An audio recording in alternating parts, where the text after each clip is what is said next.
I believe very much in energy. I believe very much in enthusiasm. I believe in people that can run, and I believe in people that can play football. Sticking my fans hat on, I'd want to pay money to come and watch somebody that can go past people and excite me and get me off my seat. When I decided, along with the board, that this is the man I wanted to come on board, I knew damn well he wasn't a puppet, and I knew he'd do it his own way.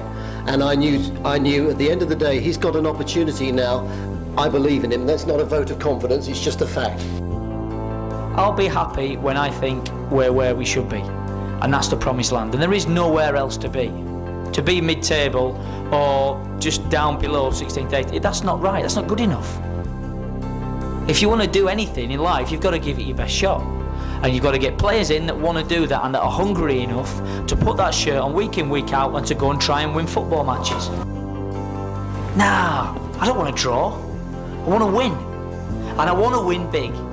Now, we might not have the financial muscle that some clubs have got. Okay, fine. But what we do have here is we have an opportunity, because let's face it, everybody thinks that we are mid-table. Some of you think we're mid-table because I hear you tonight and it's, well, we shouldn't have done this and we shouldn't have done that. We will play an attacking, expansive game here. We will attack teams, we'll go at teams, we will beat them. We might lose a few games, of course we will, we're growing and we're learning. But you will come and watch it and you'll go away and you'll have something to talk about. When we're all walking around the pitch with our kids and we've got what we need to get where we want to get to, and you've got all that yellow in and you're singing and you're happy and you can go home and get drunk and enjoy the fact that we're up where we should be again, then it'll be worth it. And that's what keeps me going. And that's what we're going to do. So get ready.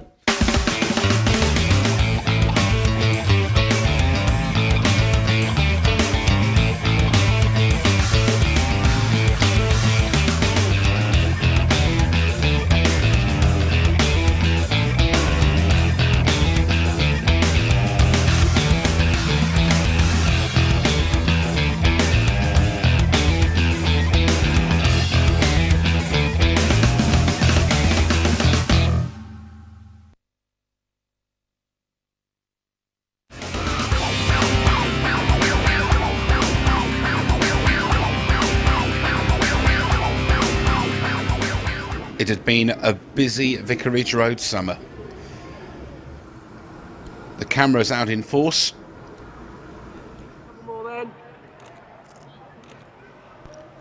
Faces old and faces new. People have all got opinions, and particularly, you know, people that are diehard fans that are Watford through and through may have thought perhaps one or two of the decisions for people to leave, staff and players, might have been a little bit harsh. It might have been a little bit daft in some cases. But I knew what I wanted to do from the very outset. I was lucky that I had the opportunity to view people under pressure. I knew what dynamics I needed in my team on and off the pitch, and I knew what I had to keep and what I had to change. And when I changed it, I expected to get a lot of stick because people are loyal and caring, and I understand that. But I've brought in the people that I think can do the job, and so far they're doing that. Ben, welcome to Watford. Do you just sign for Man United? An easy decision then to go out on loan? Yeah, definitely. The chance to come up on loan, you know, it's a great chance for me, and I'm just looking forward to it now. We've got some good goalkeepers here, and I'm just looking forward to battling out for that #1 spot and hopefully being #1 goalie.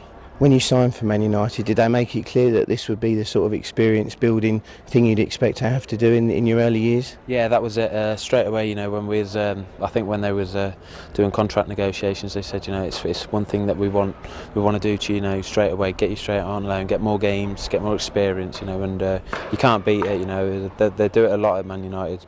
Chris Eagles, you know, come in here last season, you know, and he told me how much he enjoyed it, so it was an easy decision, really. Meeting Adrian Boothroyd, then obviously different to meeting to Alex Ferguson, but you've heard obviously about him, as all players try and check out a new manager, don't they? What have you heard? That's it, yeah. You know, before I came, you know, I've talked to Tony Coton, who used to be at Watford himself. You know, he said I know AD, he knows AD well. He said, you know, he's a top man, top manager, got new ideas and that. He's a good young manager, and you'll do well there. It's good to be back in the Championship and to be playing football again, given a chance by Watford. Obviously, I've had a disappointing time at Forest due to my own standards, but you know, I'm looking to get my head down and work hard, and hopefully things will move on from there. At your age, would you say you're sort of at something of a crossroads in terms of whether your career's going to stay pretty static, or is it going to really move on from here? Yeah, definitely, it's an important season for me. Last 2 seasons have been up and down due to injury and obviously not getting in the team. But yeah, I'm looking to, as I said, re-establish at Watford and just get regular football and start knocking in the goals again. Any doubts when Watford came in, or did you fancy the move immediately? Obviously Forest had got relegated, so that must have been a big factor in the decision. Yeah, I mean, wasn't too sure what was going to happen over the summer. I just took my mind off football and went on holiday with the family and friends, and came back and there was a few things that came up, and Watford were one of them, and there was a few other clubs. But you know, my short spell with AD at Leeds, I think, confirmed everything for me, because you know, I saw the respect that everybody had for him at Leeds, and I know that he's a young, or well, new manager in the game, and he's enthusiastic, and I want to work with him. And due to, of course, me being back in London, where it's my hometown, and I've got a little girl now, so it'd be good for her to be back around her family. You know, 4 days' time, it's going to be 13, 14, 15,000 into Vicarage Road here. Not a new experience, but certainly a welcome one, huh? Yeah, it's probably going to be, you know, maybe the biggest game of my career so far Saturday. You know, it's a big season for me. This I want to do well, get as many games as I can, and then go back to Manchester United next season. We'll take it from there. You must have heard of Watford as a family club, and here we are today on the photo call, and there's families been invited in to get autographs. Are you getting that warmth of feeling already from the supporters? Yeah, it's brilliant. You know, that's another thing that people have told me. You know, it's a lovely little sort of family club sort of thing, and it's very, you feel very welcomed when you're here. You know, I've heard that the fans are good as well. Like at Wrexham, that also is a sort of a family club, and the fans are brilliant there. I want to make people want to come to work and have a smile on their face, enjoy what they're doing. You know, I don't want to make it out that it's some kind of comedy sketch when they come through the door. The players work extremely hard. But what I've managed to do with their help is create a culture where it actually is fun to come in and work hard and learn and get better.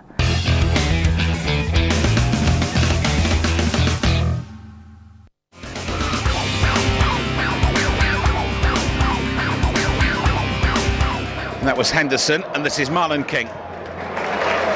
Change of direction for Ashley Young. Doyley goes scamper, Young plays the ball across for Henderson, and that's a superb opening goal, and what a way for the big money signing to make his mark. Ashley Young provides the cross, and Darius Henderson, the 6'1" centre forward on the end of it. It's a real centre forward's goalless. Young's cross, look at that. He was unmarked, and Carlo Nash stood rooted to the line. Change of direction is on if he wants it, with Sedgwick far side. But McKenna's gone on his own. And that might be an opportunity now for Nugent. Still Nugent, and Preston have equalised.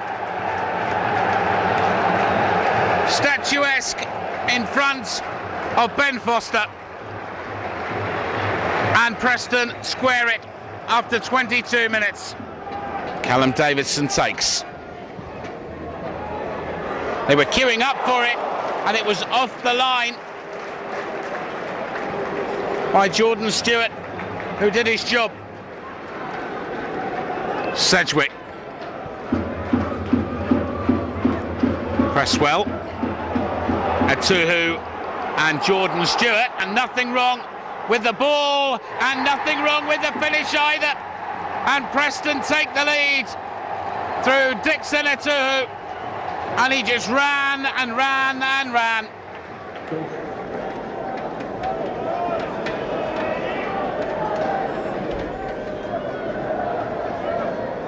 Young went on, and an opportunity for King, and it's gone for a corner.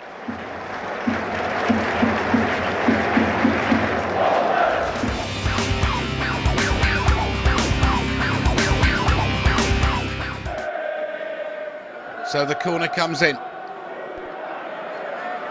Back for Bozaki again, and Evans got there before Foster.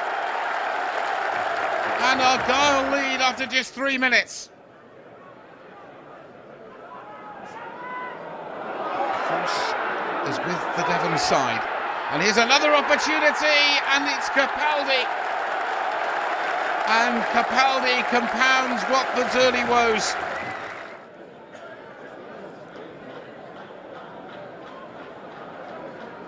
They need the opportunity. Now they may have the opportunity on the break. This is McNamee. And the good save by the goalkeeper. But Marlon King follows up. And Watford right back in it. McNamee from the left.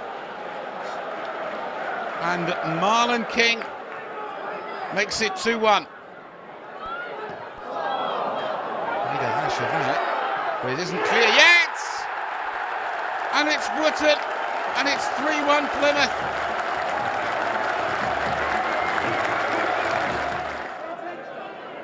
Ashley Young might be tempted, and is tempted.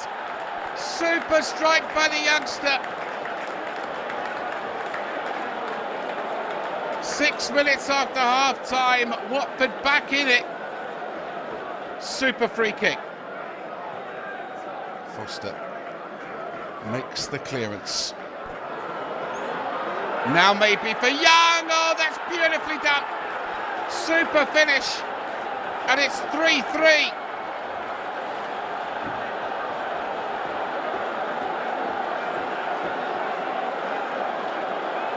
The free kick was special. That was lethal.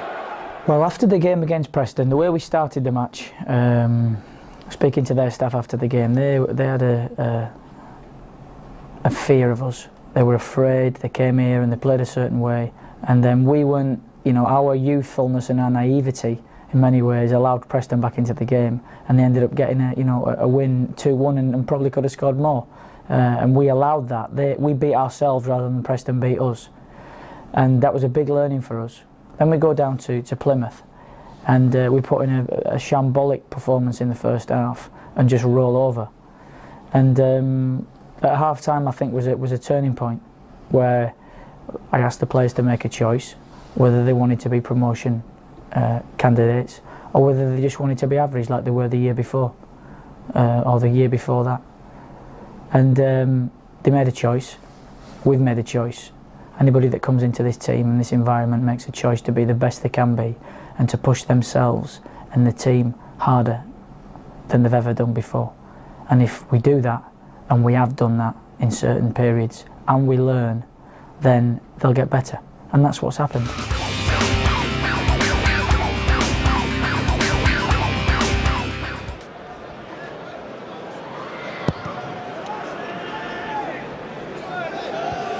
Henderson, strong in the air, now Marlon King. Excellent strike, and Watford have an early lead, and it's Marlon King with a fabulous finish.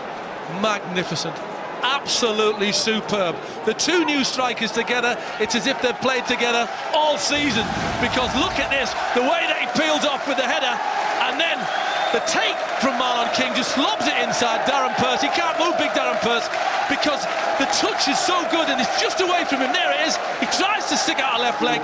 The next touch is brilliant.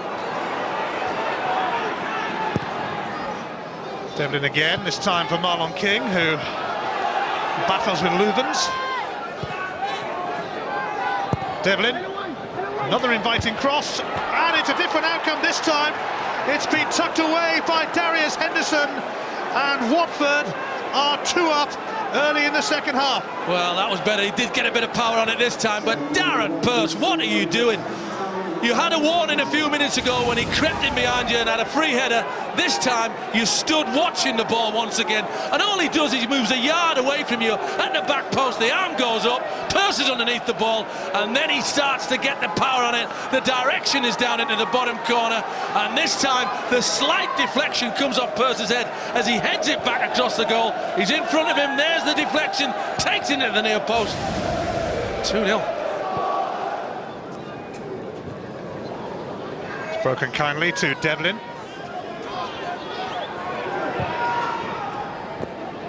Ashley Young. And Gavin Marr with the hit. It's cannoned off Leuven's, but Marlon King fires in his second of the game.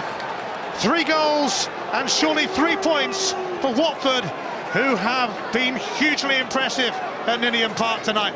They have been superb tonight, and it's another great finish, although it gets the big deflection off Glenn Louvens, and that's why the goalkeeper, Neil Alexander's upset with it, because he thinks he's got this covered when it comes off of Marlon King's left foot, but just watch the big deflection from Louvens, takes it off his foot, takes it away from the goalkeeper, and up and over the top of him, and when you knocks in, that's how it happens. Hardly now, onside. Cameron Jerome, surely going to finish it. Yes, he does. Long way to go yet, but Cardiff have a goal back through Cameron Jerome.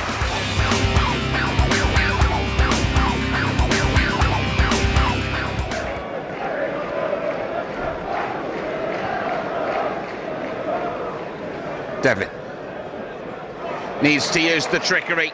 Did use the trickery. There's the cross for King. Just got a touch on it.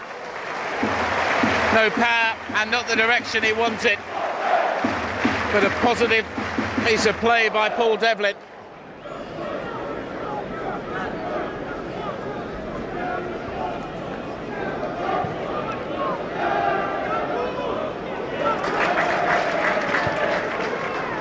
And that's a good ball by Mackay for King, and King could be in here, and King is in here, and Watford lead by goal to nil. All so simple, and it was the ball from Malky Mackay and the pace of Marlon King that did the damage, and Watford lead by goal to nil.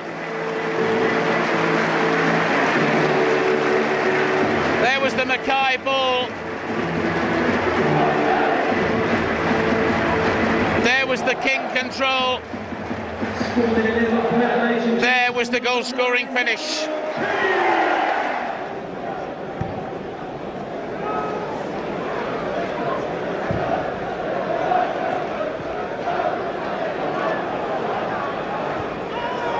And Akinbaye is onside here. Foster must make the save, and Foster made a very good save, I thought, but Mr. Messias has said penalty. And now, what colour will the card be for Foster? If he's played the man, he's in big trouble here.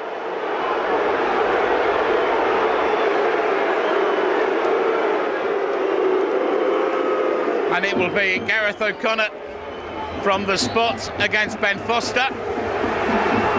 1-1.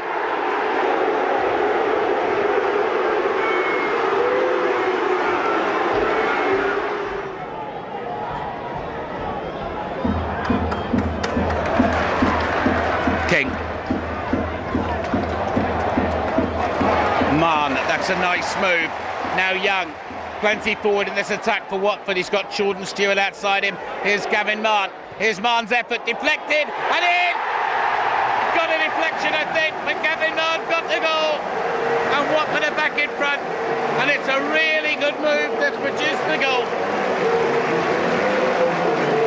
I think we'll see that Brian Jensen was undone by the deflection.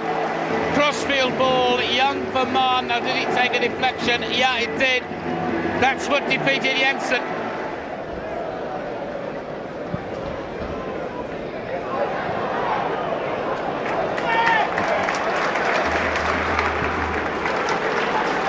Chambers might yet open up for him. It's a good ball for Devlin. King and Henderson are the targets. Jensen right the way across. Young far post. And in the end, it's in the side netting. But it was Chambers who started it with a good ball.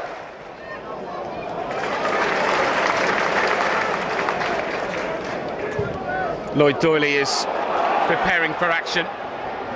Blizzard ball across. And Ashley Young, as the keeper hasn't got. And Micah Hyde has cleared over his own bar.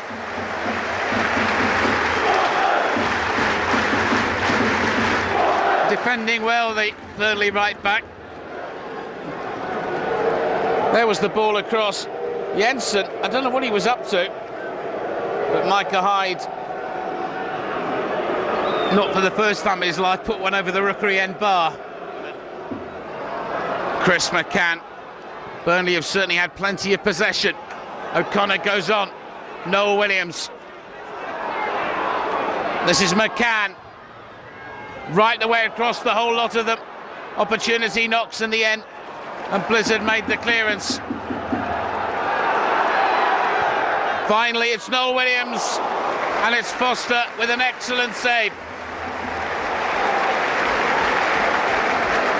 He's made two real good ones in the second half. It's sat up nicely for Noel Williams.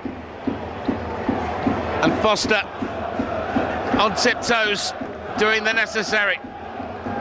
Clark Carlisle. Now Henderson against the goalkeeper Jensen. And the referee says play on, with Jensen on the line. Right the way across from Henderson. Devlin, the goalkeeper is still down. And in the end, the play will be allowed to continue only as far as Spring, who makes it 3-1 Watford, with the goalkeeper flat on his back and in trouble. So Matthew Spring scores on his debut. And for all the protests, Mr. Messias allowed play to continue. And Matthew Spring has won it for Watford for sure. I suppose for any new player coming to a football club to score in his debut is all you can ask, isn't it? Oh yeah, it's good. Just especially with the situation as well. I've got to get the fans on side, so hopefully that's gone a little way to doing that. And at that end as well. Yeah. So it was good. Yeah.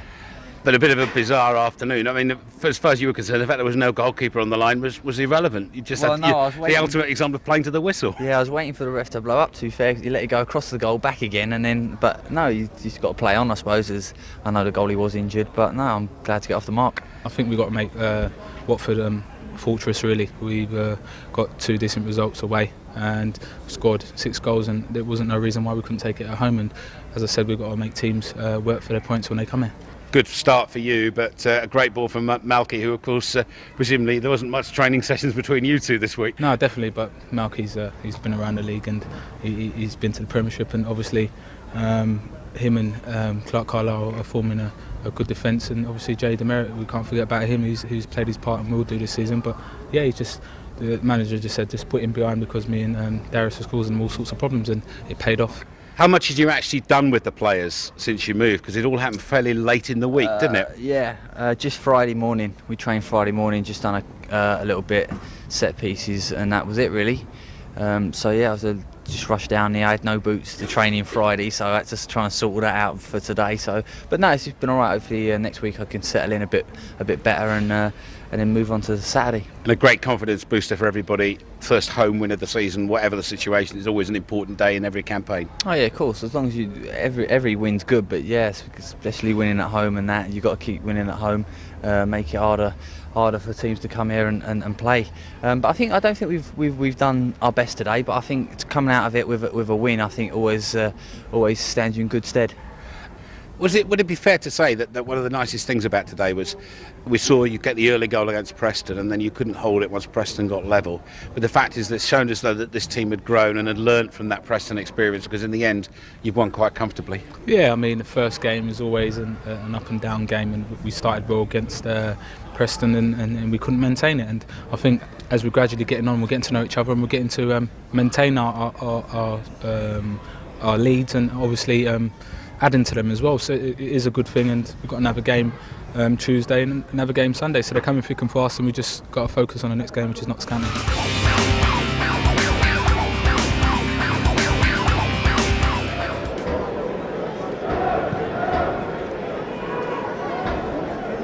This is Blissett, Buaza, Spring, Bangura, and this is McNamee. 5-man passing move. McNamee tries the final ball for Ashley Young. That's a brilliant goal, and a really good move, rounded off in style by the youngster.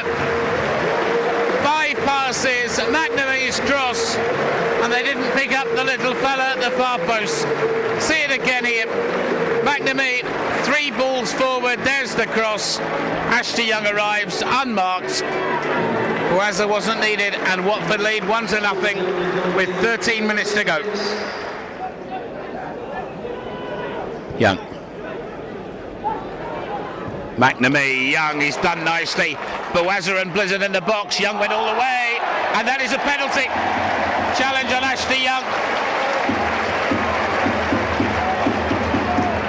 And suddenly, Doyley steps in. Julian Baudet less than impressed, and said so. Penalties over the years and cup ties have not been Watford's happiest suit, and Boaza wants his say to ensure that doesn't stay much longer. What a good penalty. 2-0, Watford ahead.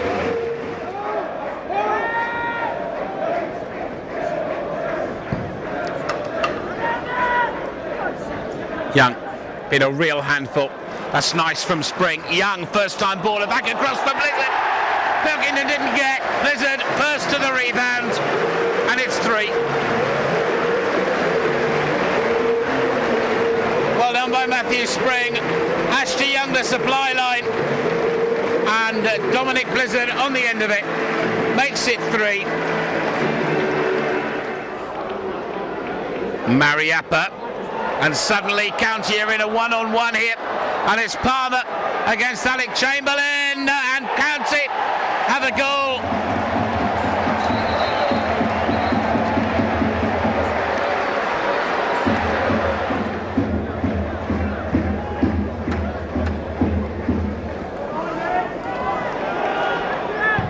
Palmer, the County goal scorer. Talked about Palmers who scored goals, of course. I was mentioning earlier about players that have played for both teams. One, Charlie Palmer, began life here and went on to play for Notts County with distinction, as Chamberlain this time is forced into a very good save by Chris Palmer.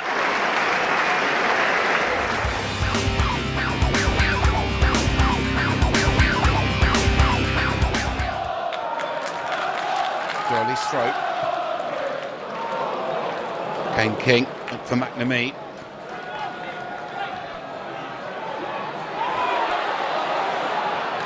This is McNamee again. Plenty forward. Henderson goes through, and the goalkeeper smothers, and the final clearance away is by Sonko. McNamee wants to run at them. Henderson's so keen to do well against his former club, and Sonko making the save. There's free kick, and a good tip over by Foster from Sonko. Sure, he took the free kick. One of those awkward dippers. Foster's done well. Wow, joins the fun. Young's corner. And Mackay! And the Scotsman just wide of the target. Got up well at the far post.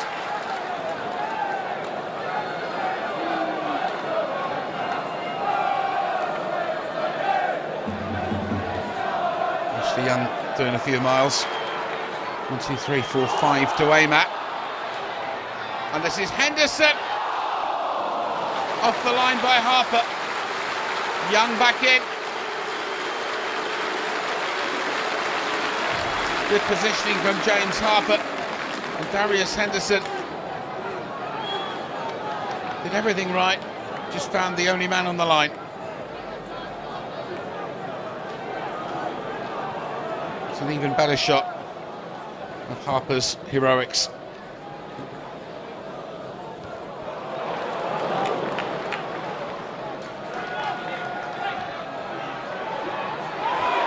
Spring.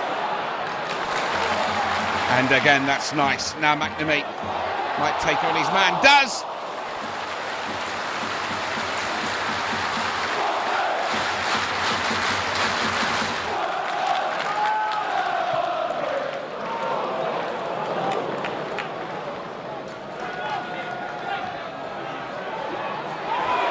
I wonder where a goal is going to come from. Harper! Good save by Foster.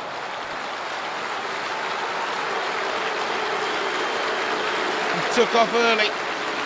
Harper's hit this well. And Foster making a good stop.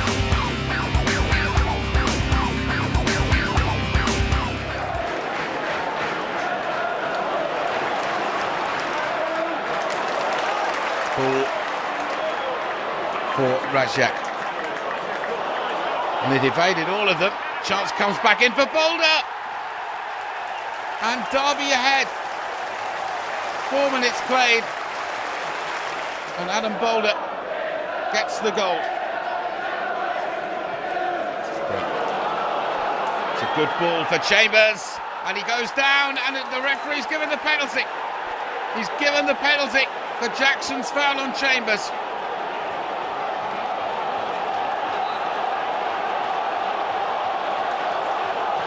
Derby protest. Jackson sent off. Derby going to have to play the rest with 10. But they'll play the rest from a 1-0 position. King's penalty against the post. Goalkeeper had gone the wrong way. Good work. They're spreading it, trying to use the width. And this is McNamee. And the opportunity for Matthew Spring to tie it up at 1-1. Watford grasping the opportunity. And at the three-quarter point of the game, the 11 men are now level. I'll be less than pleased with that free-kick award. And Watford make something of it. McNamee. Carlisle! They have made something of it. And with just a couple of minutes to go, Watford celebrate. Derby are furious. McNamee across. And Carlisle makes it 2-1.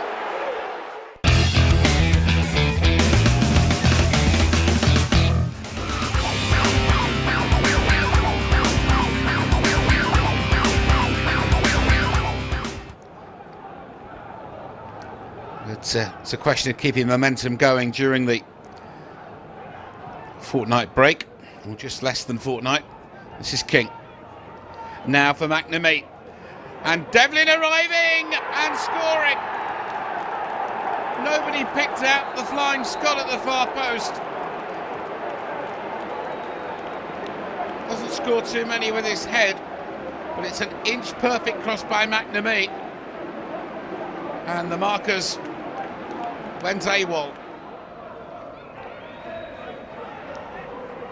Brammer, one of those who has got a good record with such kicks. That was Chadwick. And here's an opportunity. Dewberry went forward. It's still not away. And Watford riding their luck. And now they come forward themselves. King. Young went for the return. Chambers on the overlap. Young's in the middle. Again, Stoke come forward. Again, Watford have to beat the retreat. And it's come for Chadwick. Opportunity here. Foster so keen to do well. Relieved to see that go. Young's free kick then. And it's gone straight in. I don't think anybody else got a touch. And certainly the way they are mobbing Ashley Young. No, it's gone straight in from the free kick.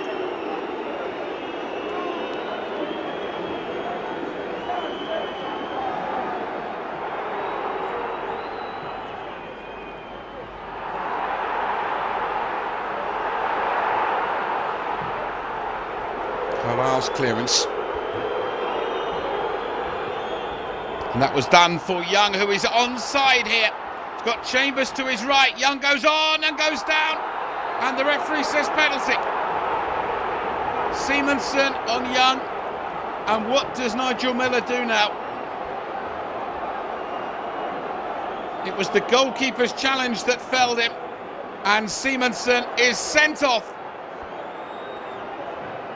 So for the second Watford match running, the opposition lose a man to a red card. And King this time, unlike Derby, makes absolutely no mistake.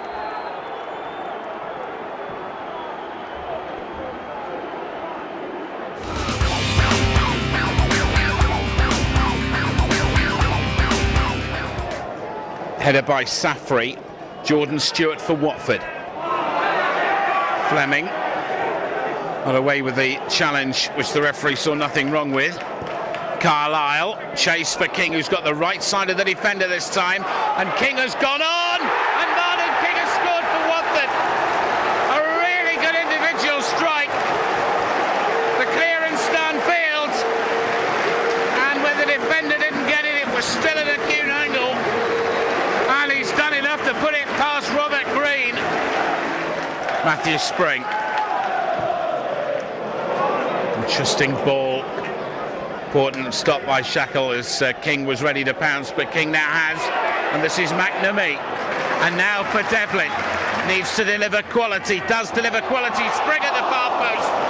Got on it well, and it was just wide of the target. Marnie.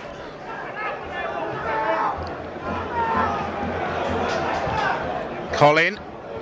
Chambers away. Spring's deflection, and that might be very interesting now for Marlon King with Ashley Young scamper to his right. Here's Young, only King in the middle.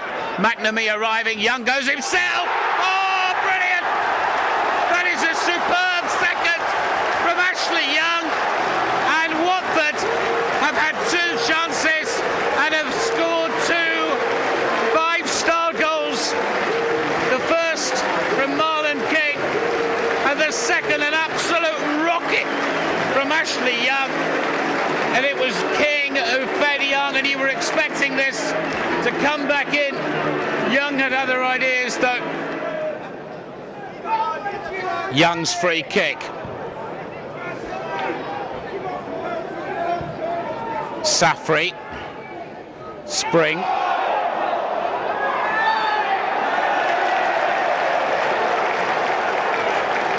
Free kick is Watford's. King. And Young is on his way here. Opportunity for Mackay. How we'd have loved that against his old club.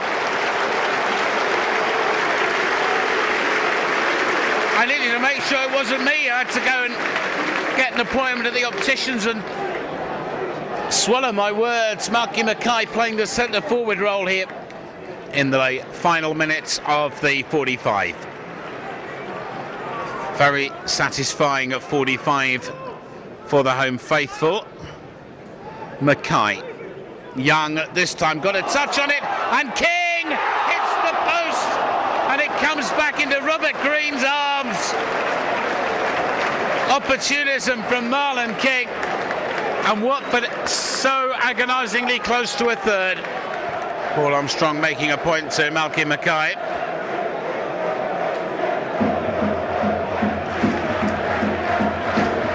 And Marlon King has come across to have his say as well.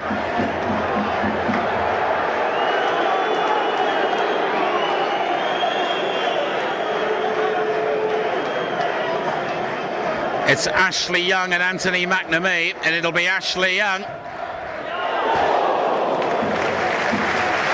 And he forced Robert Green into orbit. Devlin on his way here. Davenport. Marnie. Lisby has to stay on side, and he may well get the opportunity here, and does get the opportunity to put Norwich right back in it. Marnie's effort, Foster could only parry, and Kevin Lisby puts Norwich City back into it at 2-1. And who would have thought at half-time it would have been the Watford fans calling for Paul Armstrong's final whistle. This is Hughes. There's the cross. Queuing up, Fred Foster's done well again. And he's made 2 critical saves.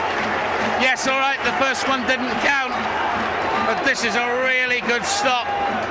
I think the first half they weren't at it, we were, and we were the better team by 10 times as good as them, and I think at half time we've just said just keep going. I think we could get 4, 5, 6 goals here, but the second half they've come out and they've got at us straight away, to be fair. we've come off, and we're thankful that we've got the win. If Marlon's third would have got in, I think that would have totally killed them, and they wouldn't have come out, you know, the way that they did. But, you know, credit to them, they've come out and they made a game of it, you know. And it was a tense finish. What was Ashley Young's strike like from ground level? I mean, up in the gods, it looked a super strike. Yeah, from back in that goal, it looked a super strike as well. You know, I think on his weaker foot as well, he's just. I say to him that he's just swung it and hoped for the best, but he'll tell you different. But yeah, it was a great goal. You know, I think it's caught the goalie completely by surprise, putting it in the top corner, and a great goal by the lad.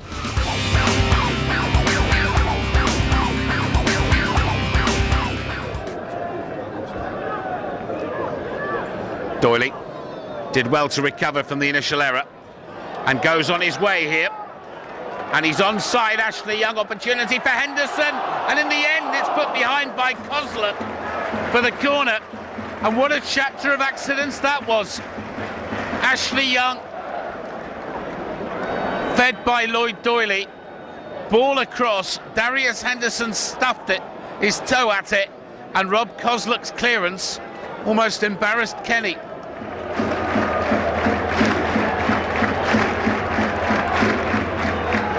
McNamee's corner, and Carlisle is up, and Henderson, it's in! Darius Henderson for credit Carlisle for the assist, and Henderson at the far post gives Watford the lead. McNamee's corner, it was Carlisle that did it, and Darius Henderson squeezed it in, and Watford lead by 1-0. 39 minutes played.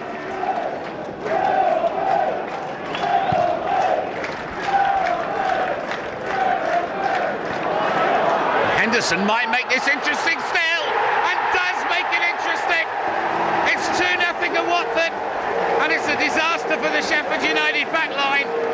Unsworth and Brondby getting a mess. Kenny can do nothing, and the substitute has doubled Watford's lead. Didn't seem to be anything on the bounce of the ball. Now look here at the two defenders. They got in each other's way. It's defending from the Chamber of Horrors, and the ultimate horror for Neil Warnock's men is that Darius Henderson has doubled Watford's lead. Kozluk, Eiffel did well.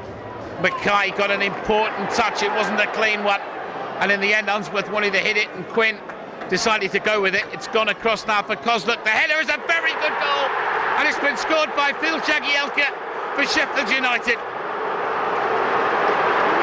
It didn't seem as though there was anything on.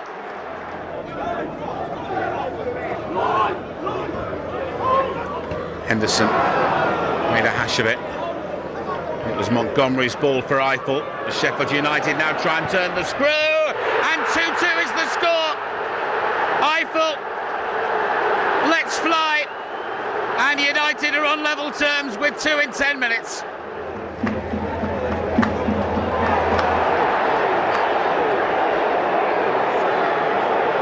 Now, what has happened here? As a Sheffield United player has gone to ground. Got to confess I didn't see it, but Mark Clattenburg wants words with his assistant referee here. And a red card is shown to Malky Mackay. Kozluk is on the ground, and Malky Mackay has been sent off. Now, Carl Fletcher might have a go from here. Ashley Young and Carl Fletcher are over the ball. It's going to be Young, and Kenny's made a super stop. Super save.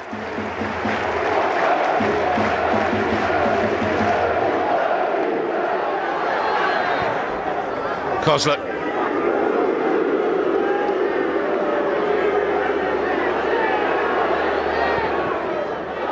And Webber is onside, Doyley away.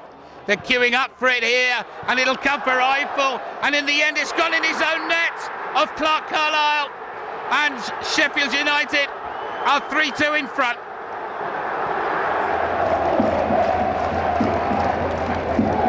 Doyley's throw, Kenny hasn't got, opportunity for Stewart.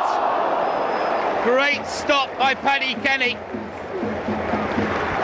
because it was on target from Jordan Stewart. It was the long throw. And when it came to Stewart, he waited for it to sit up. Great save by the big Sheffield United goalkeeper.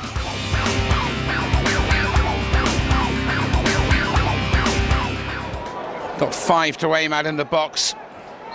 Seal and also Cameron towards the edge of the box. And Wolves are in the lead from the set piece. As easy as you like. And the man who has the final touch, not for the first time this season, is Kenny Miller. Diagouraga offers the short option and rather made a mess of the ball back, but now McNamee's got a chance. There's the ball in towards Clark Carlisle, and Francis, he was offside anyway, and that will spare his blushes. Here's McNamee's corner in stoppage time at the break. Carlisle is up, and Carlisle squares it for Watford in stoppage time. A very simple set piece, and the Wolves look at each other, and the captain, who got one in the wrong end on Saturday, squares it with a very simple header. Boaza, now Spring. Final ball only finds Olofinjana, and that's Seal, who's got time. Ran into Jordan Stewart. Edwards, Cameron. Miller.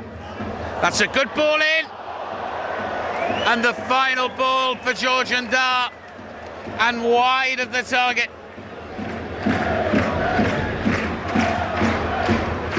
Naylor takes. Georgian Dar in the box. Olofinjana's also on the 6-yard line. And it was Ndar, and it was a super stop by Chamberlain. Great piece of goalkeeping. Ndar and Chamberlain saw it late. There was a whole stack of people in his line of view.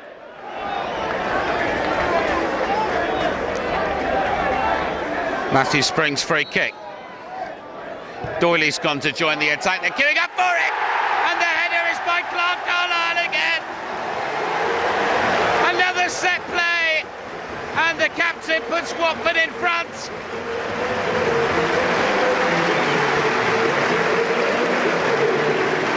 Super free kick by Matthew Spring.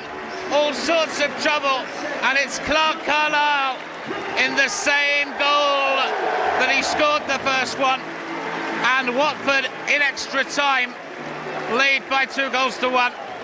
A battle, but it's all about round 3, isn't it? Yeah, that's right. Yeah, I mean, it didn't look likely after we'd gone a goal down quite early in the game. Obviously, they've got a strong squad, so on paper probably had a stronger side than us, but there's a good spirit in the camp, and we fought back well. How important, particularly with a young side, to get level literally seconds before half-time? I bet it made an enormous difference to the mood in the home dressing room, didn't it? Yeah, I think so, because I think, to be fair to Wolves, they gave us a little bit of the run around first half. We struggled to cope with their movement in midfield, and you know, by the end of the half, I think we'd gone man for man and started to get a grip with things, and the goal, as you say, gave us a big lift, and we took that into the second half. What about Clark Carlisle? Obviously, you played against him.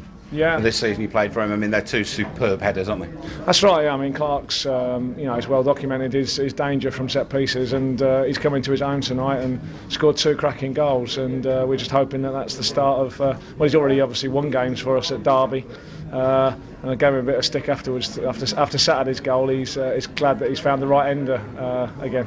And obviously for the youngsters, it's a great experience for them. It's a great. There's no feeling for them like a winning feeling, is there? No, you know, it's just good. It is a good experience just to play out there in the first team environment against better players, and they'll learn a great deal more than they probably will from 10 reserve games. So it's been a fast learning curve, and nice to see about three lads make their debuts tonight.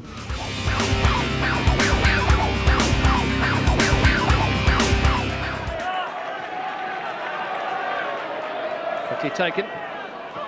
Young to McNamee. Carlisle is there, good save, and hooked off the line eventually. Moss was there, but it was Lunt who got it clear. This is Chambers. Carlisle is still in there. Fletcher, Chambers, back to Doyley. Now Young. Watford looking to keep the heat on. That cross won't do it. Corner has been given.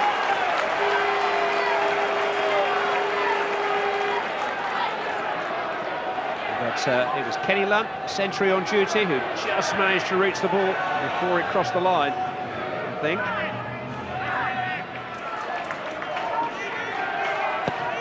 As you were, back to your positions. This time it's Benjamin.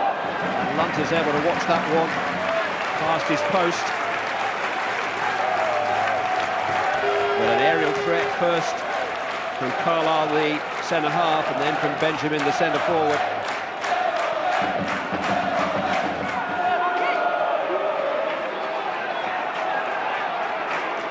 Young takes this time. Headed away by Moss. Hit by Jordan Stewart, and that's a really good save. Not sure how much Ross Turnbull really saw of all that. Stewart's crisply struck volley coming over a crowd of players. And Turnbull. McNamee takes towards Carlisle once more. Grant trying to force it in. Turnbull again with some very sound keeping. Picked off by McNamee, who immediately looks to release Grant with a well-delivered pass. Benjamin!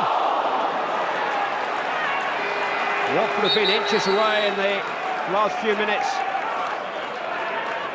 That was a lovely sweeping move. Trevor Benjamin and Ross Turnbull, both the worse for wear. Well-delivered cross by the substituters.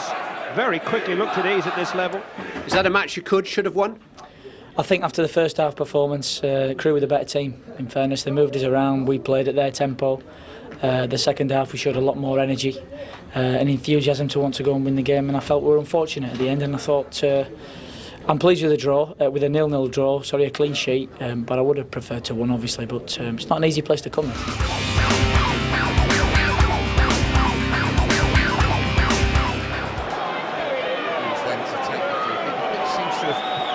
Taken the rein well. Will come. Oh, and he hasn't got opportunity maybe, and Adebola has put Coventry in front. Foster looks to the referee, but the goal stands. They need to settle down, they need to take the game to Coventry City. This is Flood. And it's in, it's 2-0. And the young Irishman doubles the Sky Blues lead. Target Young, good control, good effort, oh, brilliantly done. The first touch gave him the opportunity. And how well did he take that? Watford right back in it. Sleeves, they fight and they battle, but here is McSheffrey, and McSheffrey surely has settled it. 3-1 Coventry.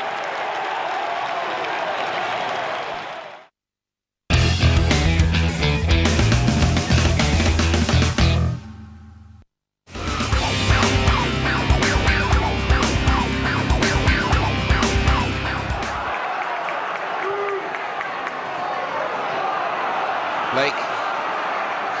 And still Blake. Opportunity for Hulse. Still goes off the post, not once but twice, and Mackay away. And how close were Leeds to opening the scoring? Both posts, and the Scotsman to the rescue. Derek. Richardson. Hunting forward. And has evaded all of them, and Lewis.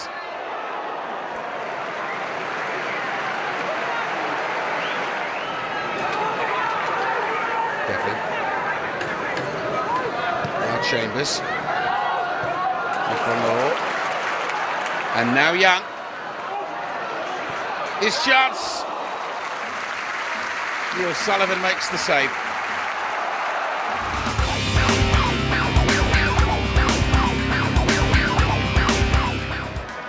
Mann. Carlisle. King. Only Young in the centre. Chambers. Again, it's all just a little bit deliberate. Now a chance for a bit of pace. McNamee. And Douglas was backpedaling. He hasn't scored yet this season. Oh, Patrick Kisnorbo has probably seen more of the ball than anybody else with these throws. Here comes another one. And not a bad one. This time it was Clark Carlisle managed to get it away. Marlon King up in the air. Stearman waits for it to drop. And he just to shield it away and then give it away. Ashley Young, if he's got the legs, it's 1 against 1. With Johansson, he's round Johansson. Here comes Douglas, Ashley Young all the way, and off the line by Dublin.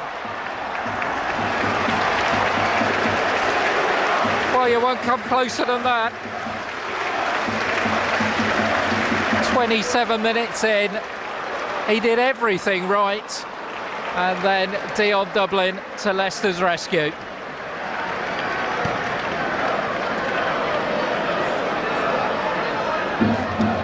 Well, Momo Silla, Stearman, and well to get his footing back. Kisnorbo, shape to the shot, didn't have a go. Silla might. Here's Stephen Hughes on the back post. It's got in from Mark de Vries.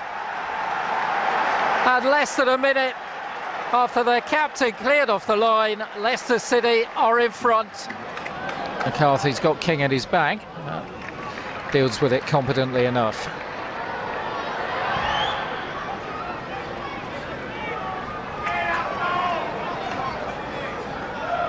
Dublin lets it run. And could have put his team in trouble. Ashley Young, 1-1. Ashley Young, 7th of the season, and Watford are back in business 3 minutes into the second half. As Dion Dublin puts his hand in the air and says, yep, that was my mistake. Ashley Young, though, at second time, he had one cleared off the line by Dublin in the first half. In the second half, he makes certain that Watford are back level. Stearman's come up from the back this time, and he's got in, and they have done.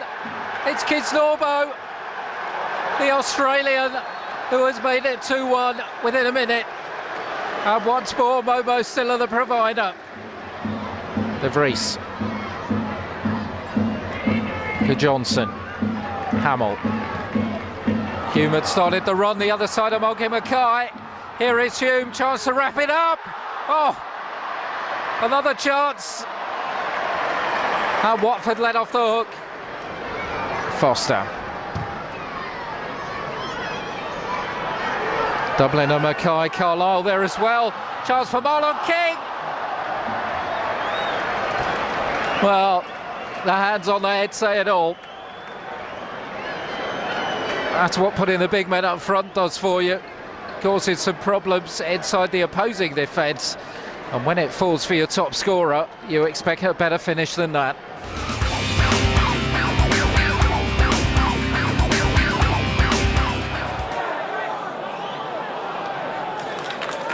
Again, they're stretching it.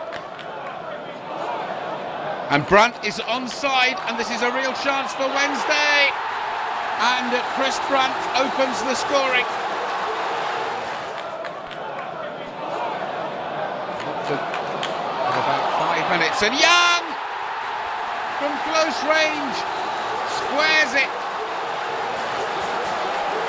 And he did well. He was in a real pocket, the defender round it.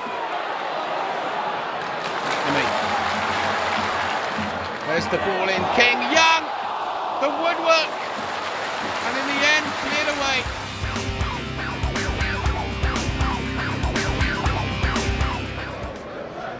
So that's actually Young's free kick. Giving up for it, Carlisle. And settled it down running quickly. Good got the defender getting a good head on it. Queuing up, Carlisle's gone forward. Ashley Young, and again it's just over.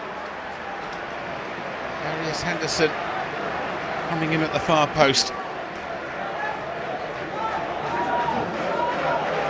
Keeper and centre half not quite on the same wavelength, but there was no damage.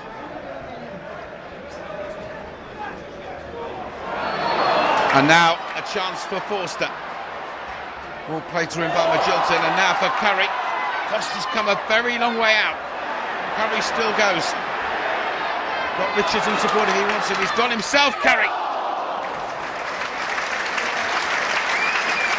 Took his time. Foster scampered out. It was all well. Young. Henderson to his right, but Young's gone on here. Now this is Henderson. Marlon King to the right. And Ipswich are stretched here. And the results. Chambers. Foster's long clearance. Was McEverley. And this is Devlin. Opportunity to pick a spot. Henderson arrives, keeper saves, it might come for Young, and does! And Watford have broken through at last. Well, Matthew Spring had the intelligence not to be called offside by standing in the goal. It was Devlin's cross. Henderson arriving at the far post, got the header on it. Credit Supple for the save. Now look at Matthew Spring here. He's off the field of play, he's in the goal. And Ashley Young's header does the rest.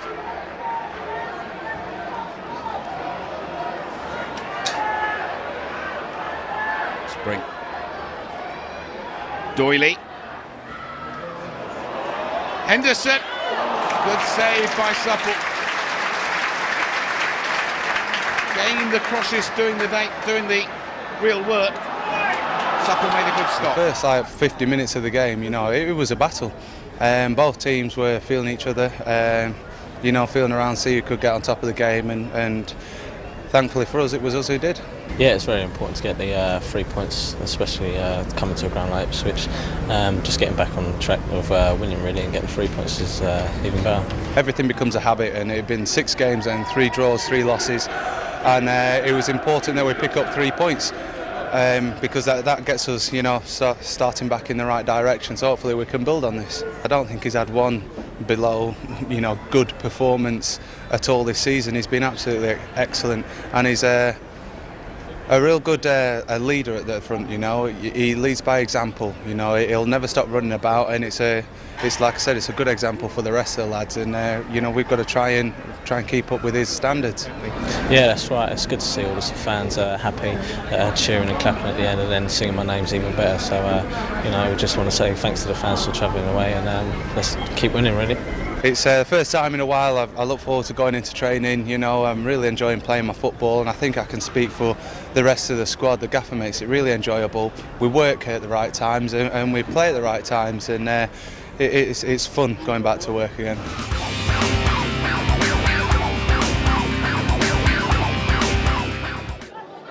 Wigan, the Premiership surprise packet in the early part of the season, and it was at the JJB that Watford's Carling Cup hopes were ended. Jay Demerit penalised for a challenge 7 minutes into extra time, and Ryan Taylor broke the deadlock. Watford had defended well. Once again, they'd given a few of their youngsters a run out, noticeably Joel Grant. And when you're one down, you have to go for it and take risks at the other end. And in the final 4 minutes of the game, Andreas Johansson scored 2 goals. There was to be no giant killing this time.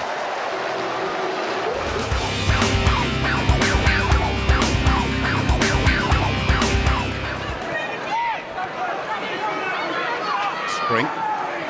It's an awful lot with another home game for Watford on Tuesday. The Wolves so want revenge. And this is Miller. And Miller done well here, and that's a good save by Foster as Clark came in. Foster had to and be very alert. Demerit in the end with the header away. Wolves. And now Clark goes for the return, gets past Doyley, and across to Foster again. Another good save.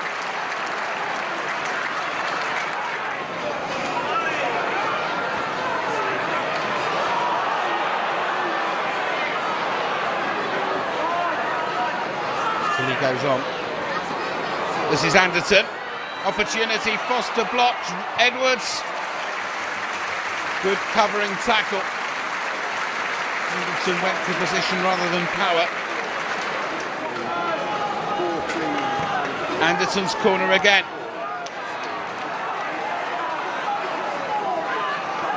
Huddleston. And Miller. Good save again by Foster.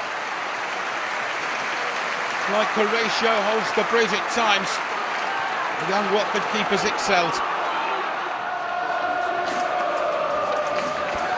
Young's corner. And Demerit! They've broken through. And the popular American opens the scoring from Ashley Young's corner. Demerit. It's a really good ball. Young, now King. Keeper's come, hasn't got. Oh, well done, King. That's brilliantly done from that angle. Again, Young involved. But how many people thought he'd given himself too much to do from that angle?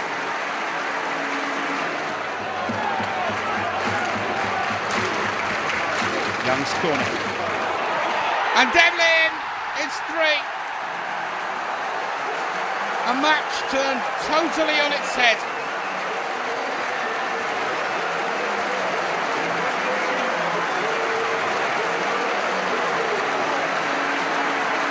Another notch in the Ashley Young assists column.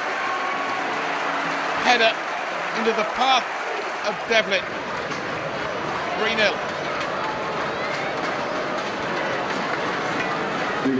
Hardly believe it. And here's Seal, and they've got one. It's no more than consolation.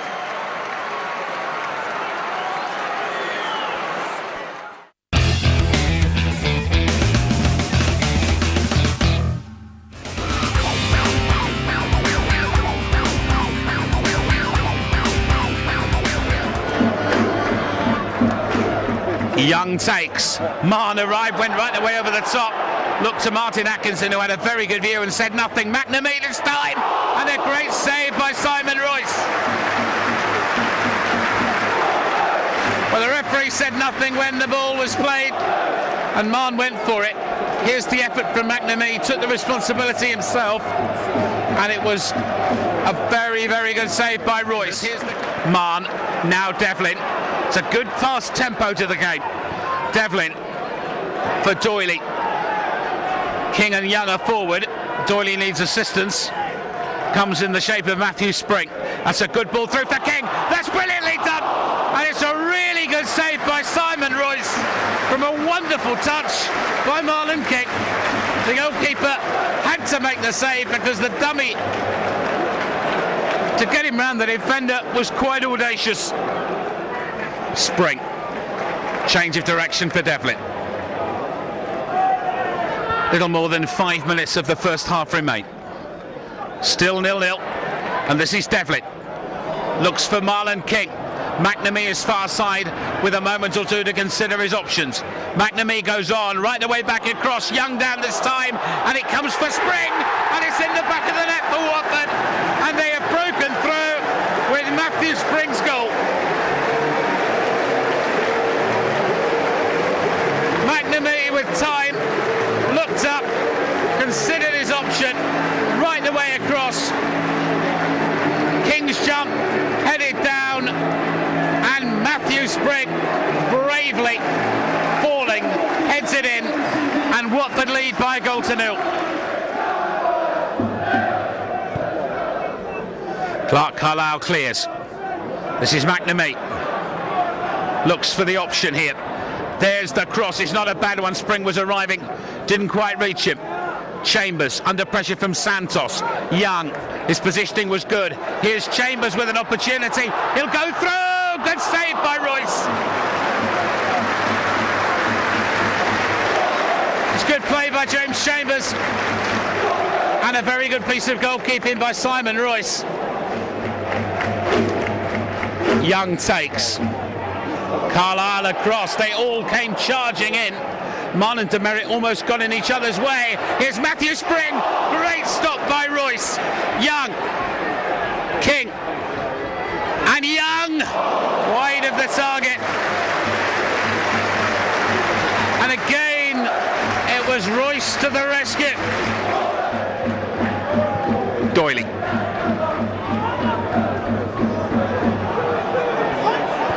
And that's not a bad ball, and Sturridge is onside here, and Sturridge sees Foster put it over the top as Rangers thought he'd scored, and that's a really big stop by Ben Foster. Chambers this side was playing them onside, Sturridge through, Foster gets enough on it just to put it over the top.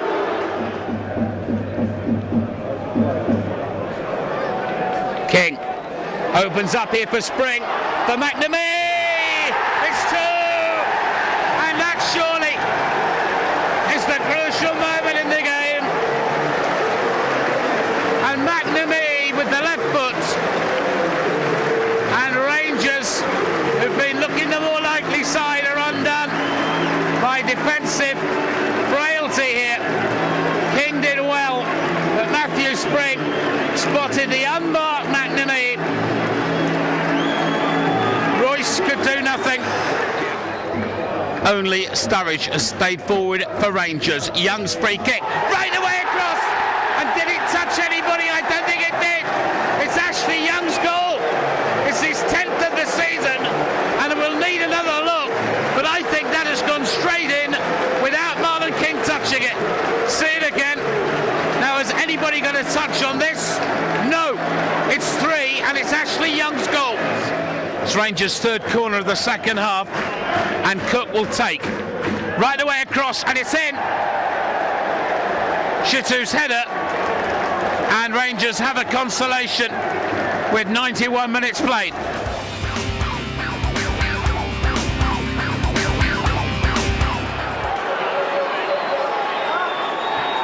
Spare man here, and this is an opportunity for Nick Barmby, and after just 6 minutes, Hull in front. The set play, and Marn equalises within 3 minutes. Watford are level. Ashley Young's corner, Marn arriving.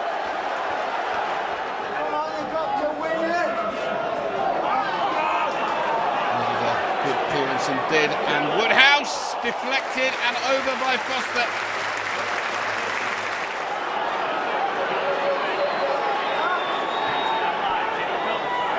And it might come for Spring, and he scored just before half-time on Tuesday, and he scored just before half-time on Saturday. Right-footed this time, into the top of the net. Really rolling up the sleeves. And he's given the penalty. The challenge was inside the box. Green to square it. Oh dear.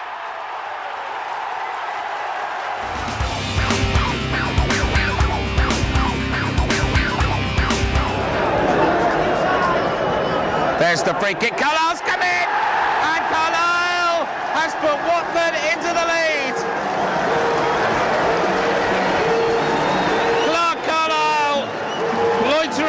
On the edge of the 6-yard box.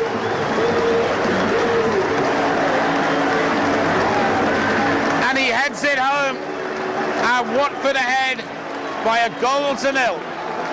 And suddenly it opens up for him. King has to stay onside. Young now for King. Diallo goes back, but is forced to make a clearance to McNamee. And Chambers, as Wednesday tried to regroup. Marn. Whelan was playing him on, and here's McNamee. Whelan, oh, he hasn't got and Marlon King's made him pay for it. What a disaster for the goalkeeper. The spinning cross from Anthony McNamee, and Weaver hasn't got, and the final touch is by Marlon King at the far post. Oh dear.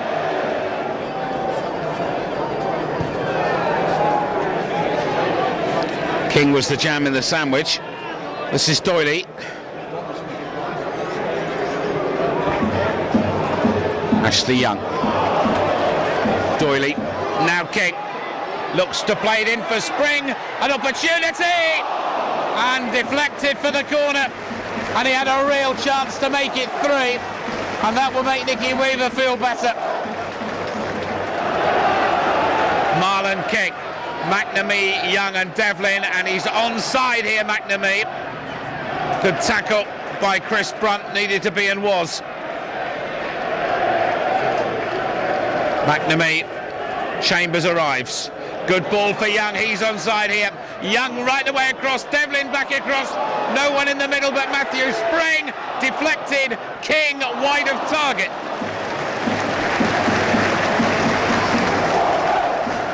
Chris Brunt is the third player involved in the committee meeting, but Eagles' right foot might be the favourite. It's Brunt, and good save by Foster. Hit well, and Foster got down very sharply, made a good stop. Well, I don't know how much more time there is, quite simply. I've not seen the board from the fourth official. We're deep into stoppage time. Agbololo. Away by James Chambers, effort in the end, goes in, it's deflected in off Foster, and right at the end, Sheffield Wednesday have scored.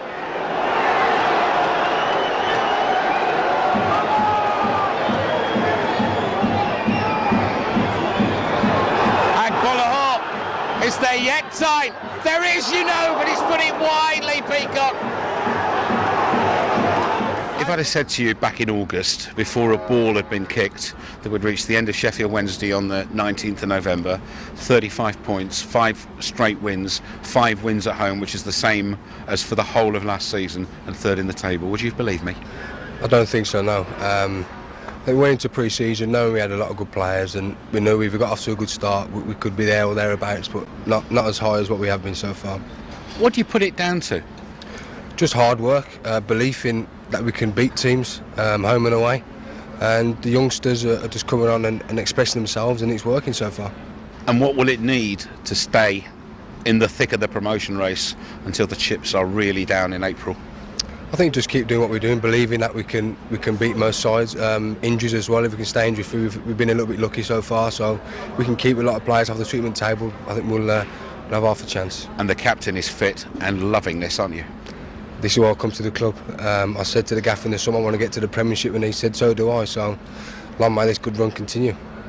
I'm not going to get excited. I'm quick to play it down because, you know, it's 3rd and it's November, and that's all it is. You know, when we get to May and we're 3rd and above, then I might start saying well done. But we haven't done anything yet. We've done absolutely nothing yet. There are people out there that are still waiting for us to fall. There are people out there that are not quite sure about us yet. And there are people out there that come to Watford, come to Vicarage Road and are frightened to death of us. And they're quite right to be. Because we haven't finished yet. We've just got started. I keep saying that we're only at 60%. We're getting better all the time. We get into January, I might need to make a couple of additions to add to what we've got already, to really go for it. But we're here to be champions. We're here to push people to the very, very limits, both internally and externally. Nobody's going to get an easy ride in this football club or who we play. And to say that we're 3rd in November is nice compared to where we were. But if we start partying now, you know, then that's it. It's all over. You know, we'll be fighting relegation again. We go for the throat, we go till May, and we go to win every game we play. I love it here. I love the club. I love the fact that people are smiling again, because that's very, very important to me. To go out and see a bunch of people clapping and singing and laughing and coming up to me in the street and saying, you know, you're doing a good job and thanks very much. that means an awful lot to me. I don't deal with praise very well. That's why I probably strive as hard as I do, because I want to be the best. I want us to be the best. And I'm lucky that I'm at a club that's got a fantastic opportunity to go and get something that nobody else expects us to become everybody's favourite second team. And in order to do that, from my perspective, we have to push, and any boundaries or any comfort zones that are created, we have to smash through them, and we have to keep going all the way to the end. And people that are with us are going to have a great journey, and those that decide to get off, then they're not.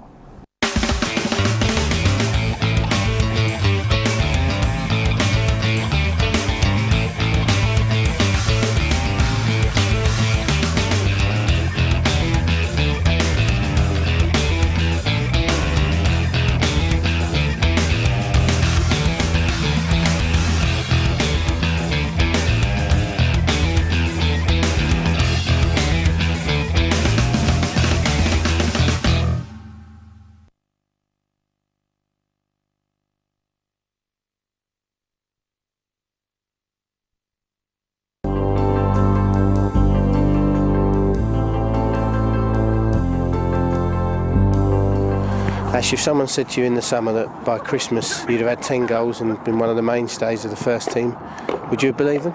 No, I wouldn't have believed them, but you know, as it is, I've got 10 goals and I'm totally happy with the way things are going, myself personally, and with the team. The league position that we're in is brilliant. Abdoulaye Doucouré said he was going to give young players a chance, and that's exactly what he's done, it would appear, with you and some of your colleagues. Yeah, that's right. As you can see, there's a mixture of youth and experience in the team. Quite a few of the youngsters, even the YTs, have even come in and done the job. So he's stuck to his word, and he's bred in youth. How do you feel about your own form? Because you were seen predominantly as a winger, although you'd played as a striker in the academy in years before, but now you seem quite happy in either role, contributing to the success of the side who are in third right now. Yeah, that's right. As you say, I did play as a striker when I was in the youth team, and then when I went to the reserves, I was more as a wide man. But as Darius got injured, I got moved back up front, and it's just paid off for me. So things are going well.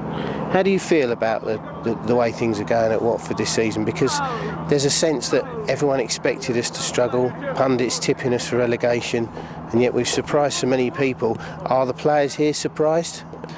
Well, with the way the boss come in and he was talking about promotion straight away, so you know, all the boys were up for the challenge really, and everybody in the newspapers and other managers saying that we'd be down fighting relegation.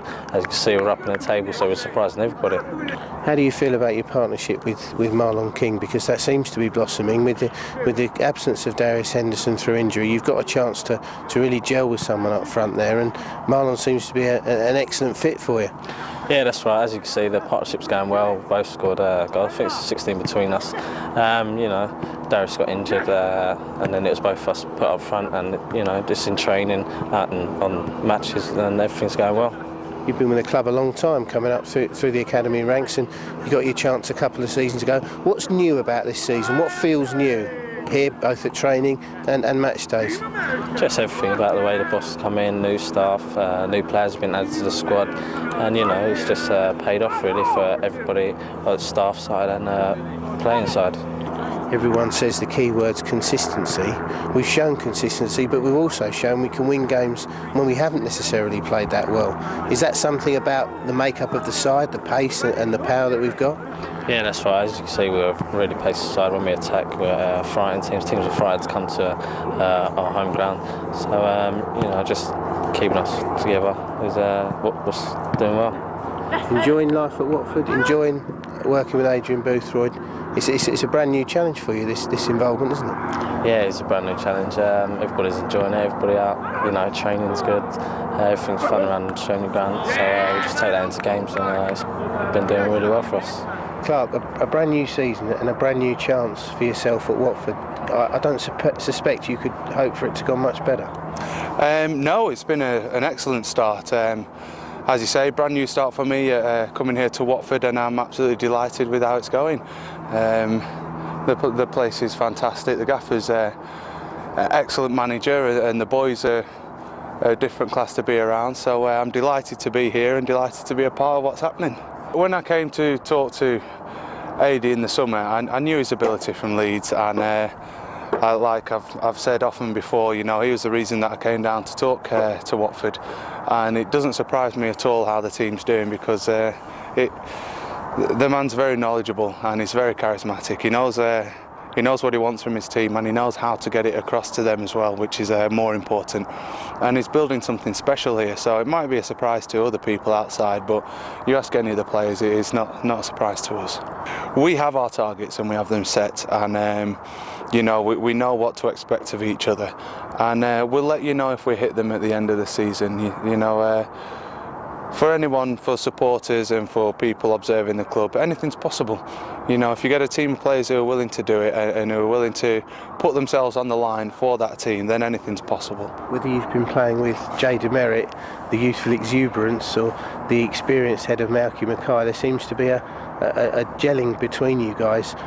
We spoke earlier in the season on other times about working as a defensive unit in training, and does that breed a sense of belonging amongst defenders?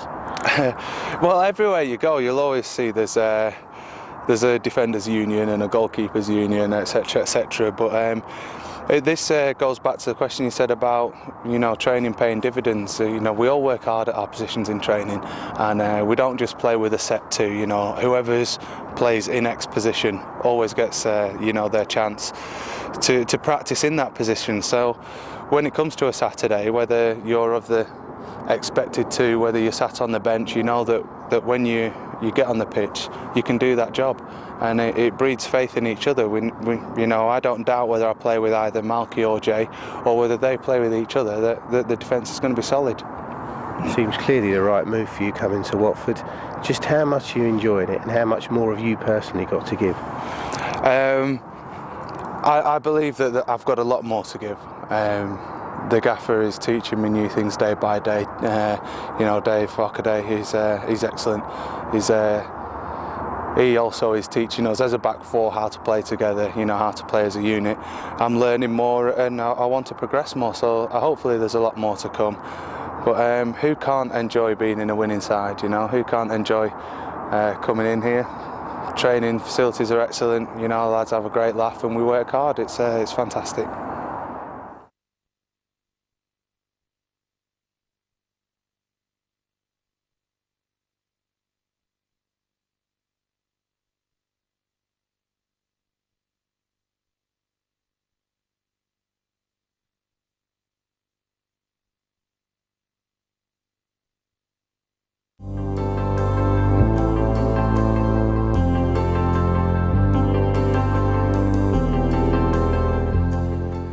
And now a question.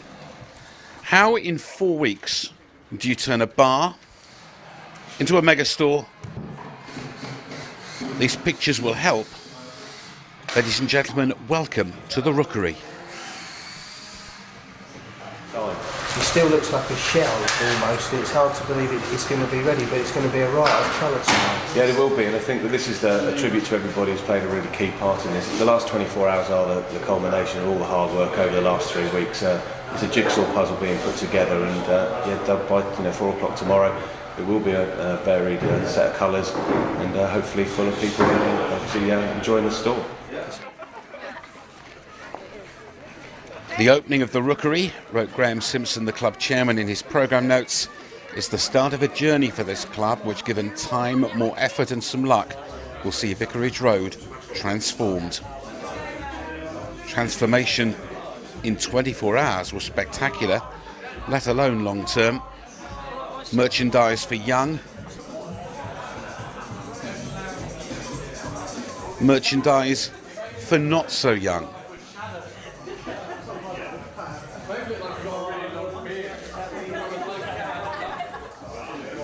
And it didn't matter who you were on the first day.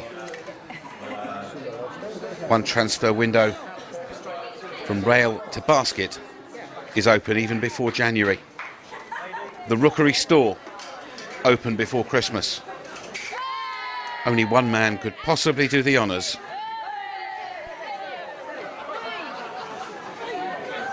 Cue mayhem, cue sales, cue the dawning of a bright new era for Watford Football Club and its supporters. James, we were here 24 hours ago and it looked nothing like this, the culmination of a lot of hard work. Yeah, very much so. I want to pay tribute to everybody who's been involved with the project to get the store open on time, and as you can see, it's a great success. Everyone's delighted, and so they should be. It's been a great achievement. This launch has been a long time in the planning and a short time in the making as well. So this store has really been turned from a bar to a superstore very quickly. Yeah, I mean, it's more or less 3 weeks, and again, it's a great achievement and tribute to people who have delivered for us. And hopefully, fans will see from today that it was worth making the decision that we've made, and it will be a long-term benefit for everybody.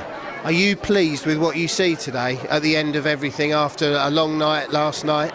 Yeah, delighted. I think that it's far exceeded our expectations. The queue was far greater than what I ever imagined. I thought there would be genuine interest today, but to see a crush and be included in the crush is something that will live with me. Watford flying high on and off the pitch then, really? Very much so, and I think that this is about the new Watford that actually encourages better interaction with the fans, and I think that the players and the managers today have been fantastic, and I thank them as well.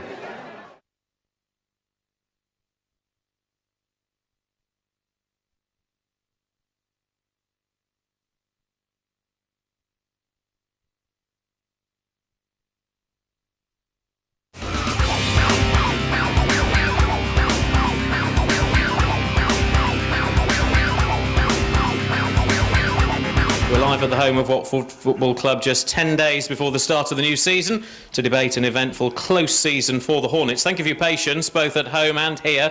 A security alert at Bushy Station means it's taken most of us around about 2 hours to get here. Plenty of new faces, plenty of notable departures, the Elton John concert, the debate over where that money should go, ongoing plans for redevelopment.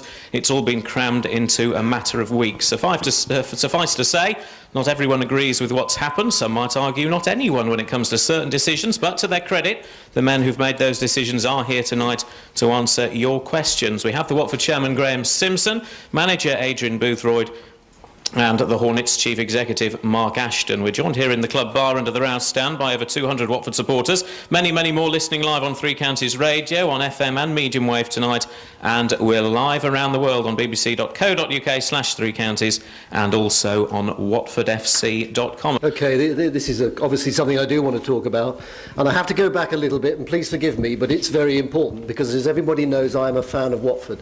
And when I came on board to become chairman, I had to make a very difficult decision, and that was that I want to put the club and I want to stabilise the club as we go forward. It was in a terrible state when I took over. It was probably the lowest time that this club ever had in terms of where it was going. And it's been proved subsequently. You've all been able to read for yourself that in the first year we lost £10 million. £10 million. The second year, £4 million.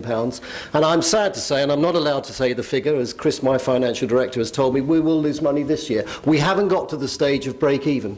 Now, all this money has to be funded. This is money. I'm not apportioning blame. I'm just telling you the way it is. When I came on board, we didn't have a ground. We had to find £7.5 million to buy the club, buy the ground back.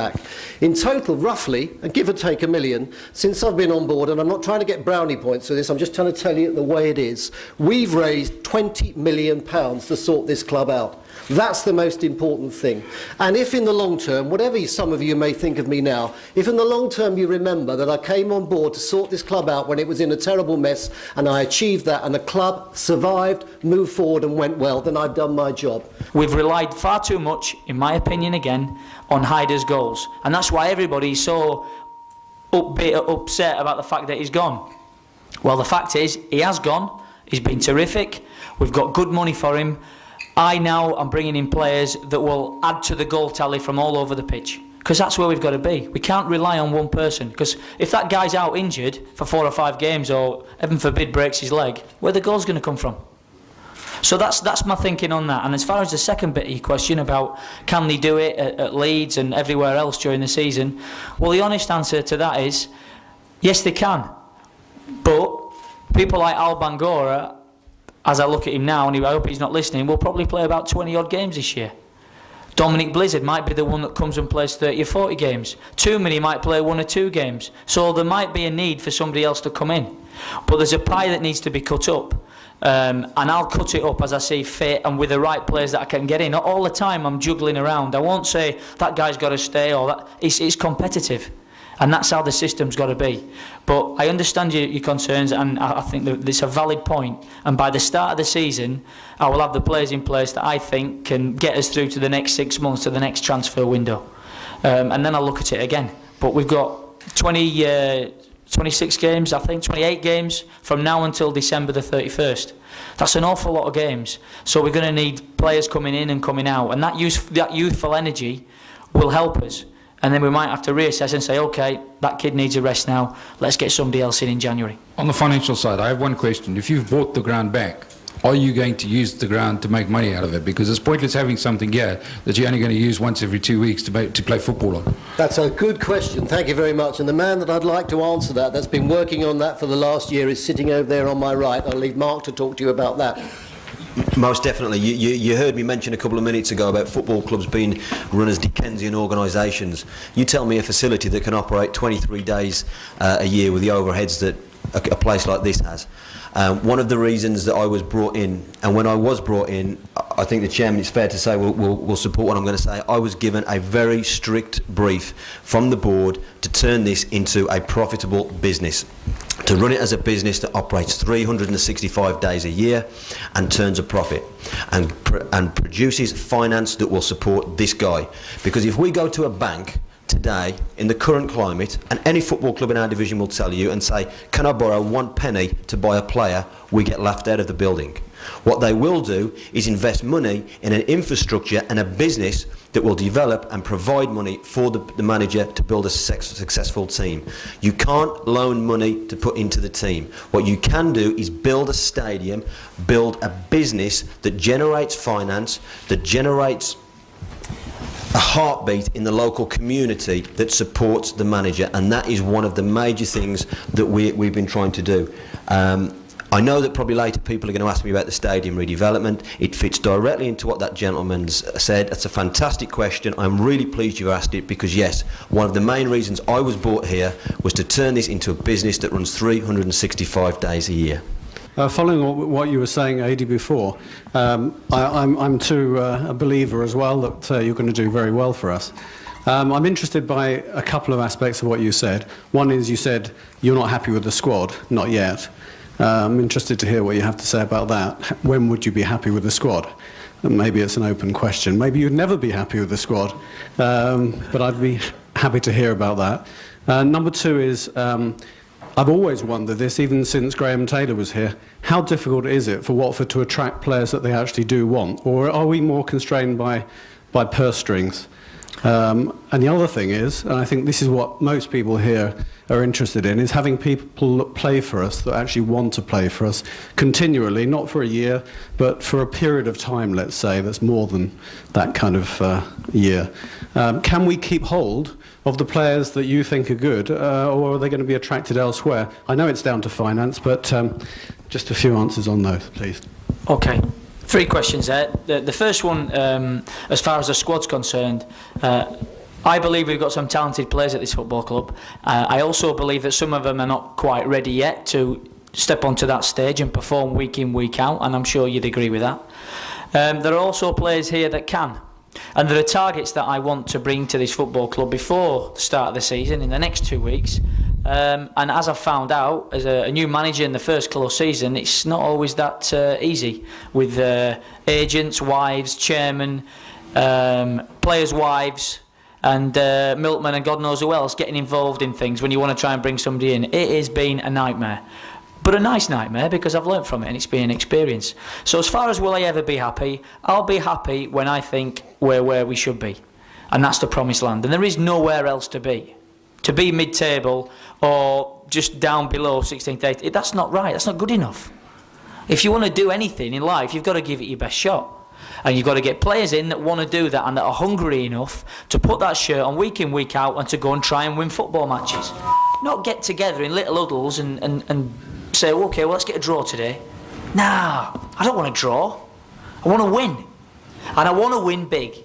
Now, we might not have the financial muscle that some clubs have got. Okay, fine. But what we do have here is we have an opportunity, because let's face it, everybody thinks that we are mid-table. Some of you think we're mid-table, because I hear you tonight and it's, well, we shouldn't have done this and we shouldn't have done that. Move on. Move on. Let's go and do it. Or let's keep talking about what we've done. Your choice.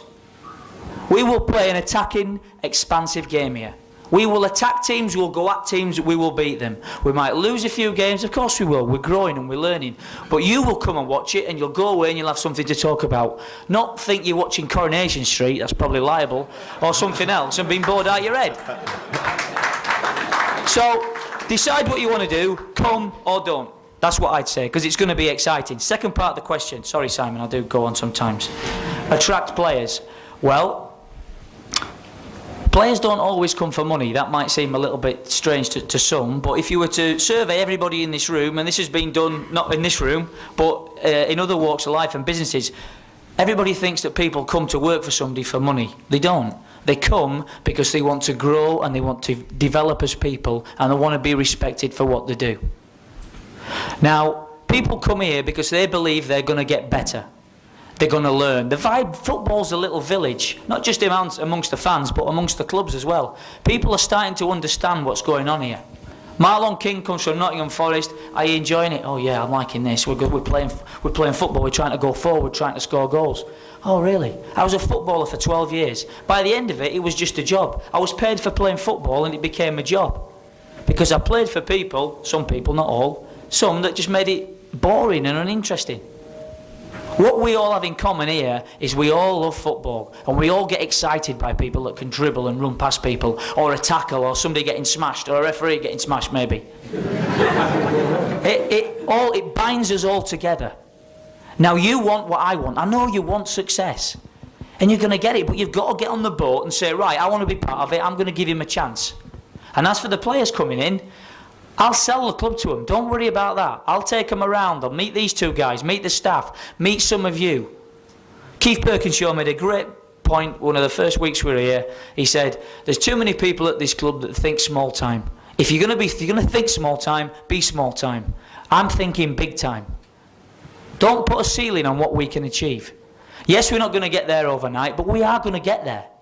Because you've got enthusiasm like these two guys and the people that work here, and some of you deep down are a little bit excited tonight about what I'm saying. Some of you won't have it, but that's okay, because I'll win you over, don't worry about that. It's difficult to talk about yourself like terms like this, but I'll have a go anyway. I set myself goals in life, what I want to achieve and where I want to get to, and to some they might seem ridiculous, but to me they're not, and that might be just who I am as a person. In order for me to achieve what I want to achieve in the game, I have to do something with a club that's probably thought of as a minnow, or something that's a club that shouldn't be an underdog, if you like, and take it to somewhere where nobody thought possible to take the next step. That's me being truthful with you, totally truthful with you. For this club, that's got to be a 4 to 5 year plan to get where I think we can get to. And I'm not going to tell you where that is on national radio, but I have, not national radio, is it? No, it's not, no. Sorry, Simon. Thought promoted you. If only the wage maybe next year. If only the wage that's his aspirations. Yeah, that's my aspiration. I want to get to the very top, and I'll leave that up to you to decide where that is. But as far as this club concerned, I'm in for the long haul. I like that. I see the potential in this place, and it excites me. I see the potential in the young players that we've got here, and it excites me. It ain't going to happen overnight, just like us being a big success. It ain't going to happen overnight, and who knows, it might. You don't know. So I'm in for the long haul, for definite, because I want to. Because I like it. I like the people, and one thing that on the same course, actually, the pro license course, Bobby Robson talked about his chairman and getting a good chairman. You know, this guy doesn't pick the team. If he did, then I won't be here. He's passionate, you can see that. He's a guy that I trust. He's already given me a vote of confidence, that's concerned me. But what they do say on all of these courses is get yourself a good chairman, and I believe I've got that. In my career, I've worked now with, I think it's 18 different managers, and this guy is totally different. It's a bit of a worry, isn't it, that one? Football clubs are synonymous for having on the pitch, off the pitch. Something quite unique is happening at this football club. It is one football club. I have a management team that I've talked about. Adrian forms part of that management team. Adrian comes to management team meetings with my staff, with my commercial director, with my HR director. we had an away day setting the vision for the company for the next 2 to 3 years about a week ago, and when Adrian talked and he opened up a little bit about his plans for the next 4 to 5 years, and I said, and my team are here tonight will vouch, if you do that you won't be here.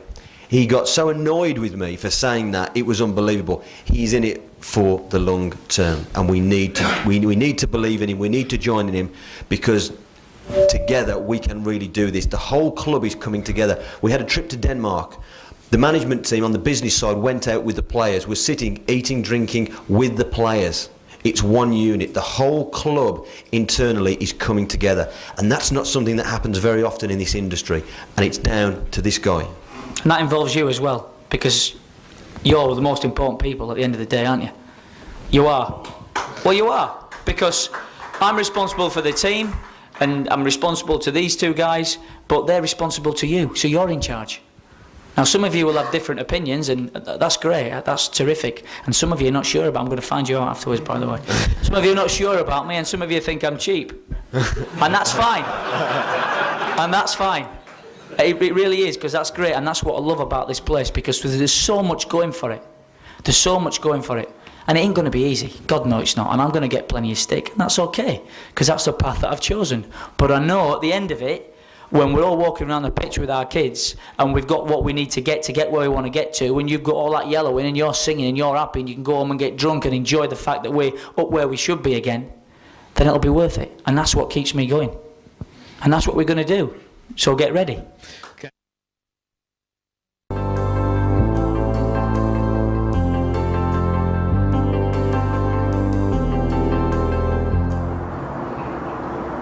Hi everybody, my name is James Chambers and this is our training ground. We're going to give you a guided tour and show you what we get up to in the week.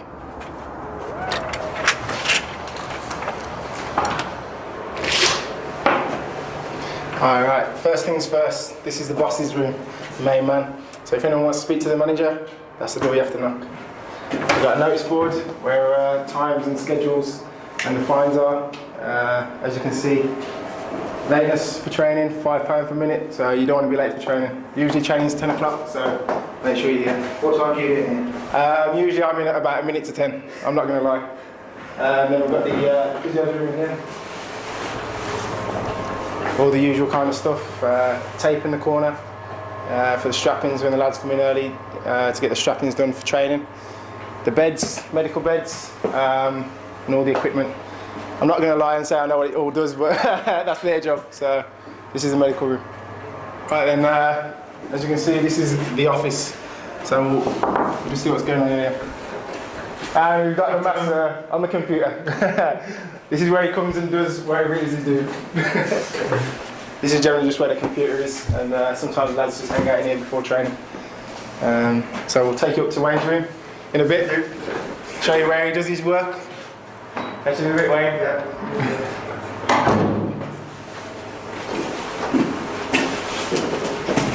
Right, next thing, this is the staff changing room. I think everyone's gone now.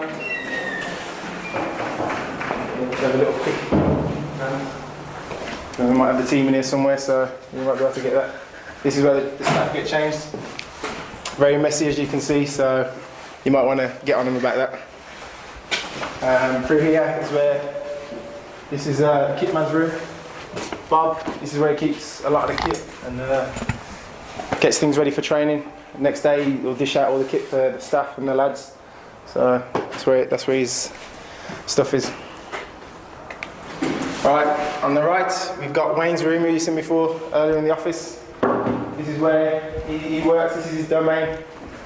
A lot of the lads usually come in before training, get a bit of a rub down, anything that's tight, and then generally again after training, same kind of thing.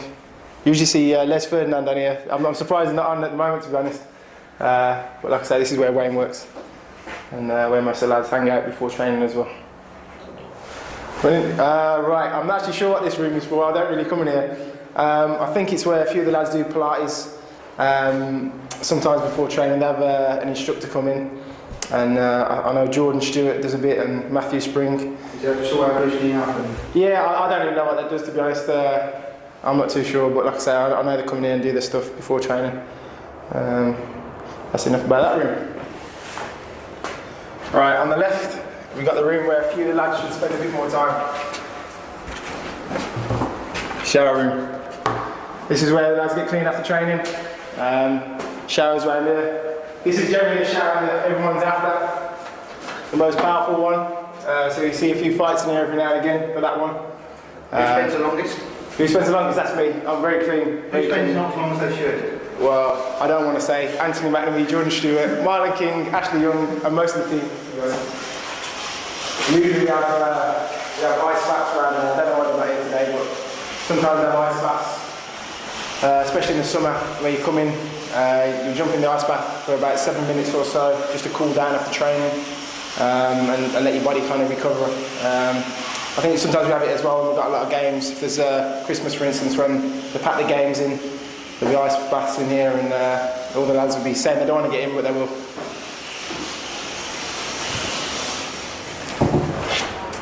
Right then, the next point of call is the change rooms, just down on the left.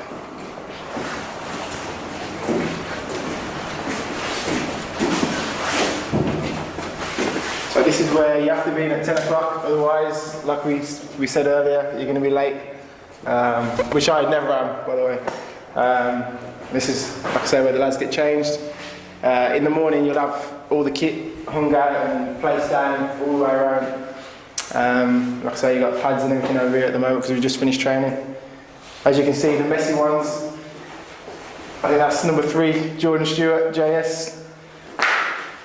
Marlon King, number 9, Les Fernandes. Very, very messy, as you can see, but like I say, this is where we get changed and where a lot of the banter goes down, should we say. Right then, after we've come in the morning, we've been changed, around about 20 past, 25 past, this is where we start getting ready and getting our boots and shin pads on. As you can see, this is our boot room. Some of the boots are dirty, mine, on the other hand, are clean, so my boot boy will be very pleased this Christmas, I think. This is where the lads come for the boots on. Like I say, we have to wear pads in training. With our manager, he makes us wear pads, so... Is that not always the case with managers then? Generally managers don't make you wear pads for training. I'm not sure why, but obviously none of the lads have got a problem with it. We just get on with it really, you know. So you have to get ready and get pads on. That's another fine if you haven't got your pads on. So I'm not sure whose these are up here, fluorescent ones. But as you can see, there's a bit of Mickey taking going on up here. Smiley faces and roll deep and all that kind of stuff. I think that might be the physio's boots. So one of the lads has been messing around with it. Right then, this is where work starts. As you can see, we've got the training pitch. This is our main training pitch, the one we use most of the time. We've got another couple over there and another couple over the back. But like I say, generally, this is the one that we use. Sometimes before and after training, you've got a few lads playing on the head tennis net over there, having a few games. There's a few lads who think they're not too bad, to be honest, but I'd beg to differ. And then, to be fair, you got the little punishment corner. Generally, when we have 5-a-sides or games or whatever, the losing side has to do some pull-ups on the bars there. I don't know if you can see them. So you don't want to be doing that, believe me, because it's like set to 30 and things like that. And it might not sound too hard, but it is, believe me. You've got the shed over there where we keep most of the mannequins and the cones and the balls and that kind of stuff. And like I say, this is our training ground. Right then, this is our gym. There's quite a lot of different a variety of stuff in here. As you can see, we've got the medicine balls. If you don't want to be doing free weights, you can do this medicine kind of stuff, medicine ball stuff, which is pretty good, to be honest. I do a lot of this work myself. We've got some fit balls which help with your core stability, things like that. Then we've obviously got the machines which speak for themselves usually. Not the easiest to use, but if you ask one of the physios or the fitness coach, Martin, I'm sure he'll be able to tell us. That's a leg one, I think. Like I say, we've got all the equipment here. How often are you in here? Generally, myself, I'm in a few times a week. It varies depending on the games and that, and when we get a chance. But most of the lads use it, to be honest. There's certain sessions that are put on by either the manager or the physios or the fitness coach, which we all have to attend. But like I say, in your own spare time, you're free to come and use it and do what you want to do, really. A lot of bench pressing and all kinds of stuff, to be honest. Too much to mention. We've got the punch bag up there. A few people fancy themselves on that. not going to mention any names, but yeah, treadmills and that up in the corner as well. So, like I say, a variety of stuff. Obviously, when you're injured, you spend a lot of time here. Too much time, a lot of people probably say. But obviously, you got to get yourself back fit, and this is a place to come and do it, I think. Right, then this is our canteen. Generally, you come in, put your stuff down here. No caps in the canteen, otherwise that's a fine. As you can see, this is where the letters, the fan mail and the things like that, the letters to us. Who gets the most? Let's have a look today. I think Malky's got a bit. Usually, the likes of Marlon King and Ashley, I think they usually get the most, to be honest. And you probably know why, because they score all the goals. It's always the way. Like I say, after training, we usually have a few things to sign. With it being close to Christmas, there'll be more things coming in that. So, come in here, sit a signature on a few things, and then get something to eat. Like I say, in here we've got a few things to kind of keep us occupied as we're bored a lot of the time. We've got a foosball table. Not many lads play this, to be honest, but as you can see in the background, we've got a few lads playing table tennis. Let's have a little look and see what they're like. See, good shot, Doyley. Right then, on the left here we've got where we eat. This is our food, a lot of healthy stuff, as you can see. Vegetables and salad, things like that. There's a little condiments on there. Coffee, tea, just usual stuff really. And then we've got the food. We usually have like a lot of pasta and chicken and things like that. As you can see, I think the lads have just finished most of the stuff off, so there's not much left. But again, like I say, it's mostly healthy, and come in after training and make sure we have something to eat, make sure we're full for the trip home. Right then, I think that's the end of our tour. Hope you've enjoyed it, and I hope you've had a good time. Keep supporting, and hopefully we'll do some good things this season, and we'll be where we all want to be, which is Premier League. I hope you've enjoyed it. Take care. I'm off home. Get some rest.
Lots of miles to be done during 5 days. First to the Walker Stadium, Leicester, and a great start with a Marlon King goal straight from a free kick after just 10 minutes.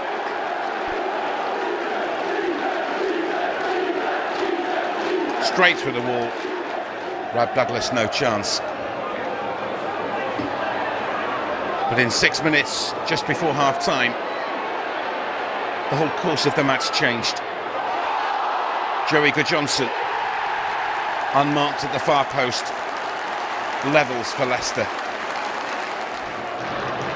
And from this corner, with the referee close, a penalty awarded for hands against Matthew Spring. Complaints come to nothing. And Johnson puts the Foxes in front. It didn't get any better, at least in the short term. That challenge by Carlisle.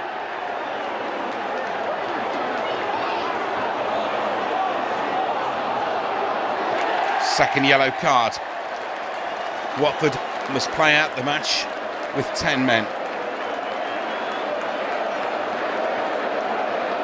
But in front of a crowd of just short of 19,000.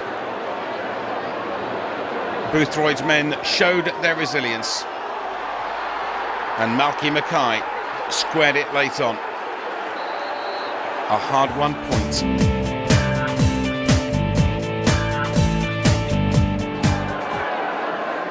So to one of the longest trips of the season, just days after returning from Leicester, and Deepdale, Preston, and again an early goal, this time from Matthew Spring,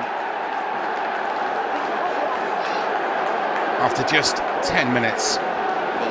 Good work from Gavin Mahon. Good finish by the former Leeds man. But within 3 minutes, Preston were level.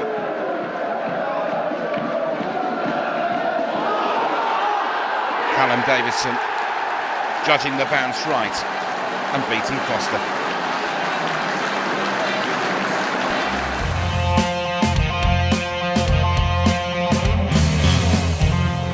Now for Mahon, now for Mackay. Looks for King, good control. King's gone on here! Oh, that's brilliantly done by Marlon King. And the mood around the place is completely changed right at the end of the first half, with a goal totally out of nothing. And queuing up for it as well, it's gone in, and it's Guy Butters, and it's 1-1. Butters looping header over Foster.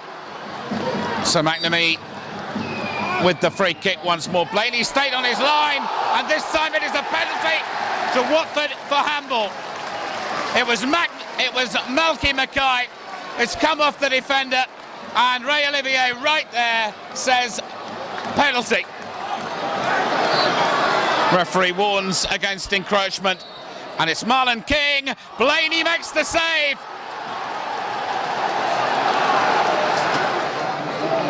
Jordan Stewart. This is McNamee, and again it might open up for him. There's the cross. Watford at their most dangerous when crosses are about, and there is an opportunity for Joel Grant, and the youngster puts it over the top.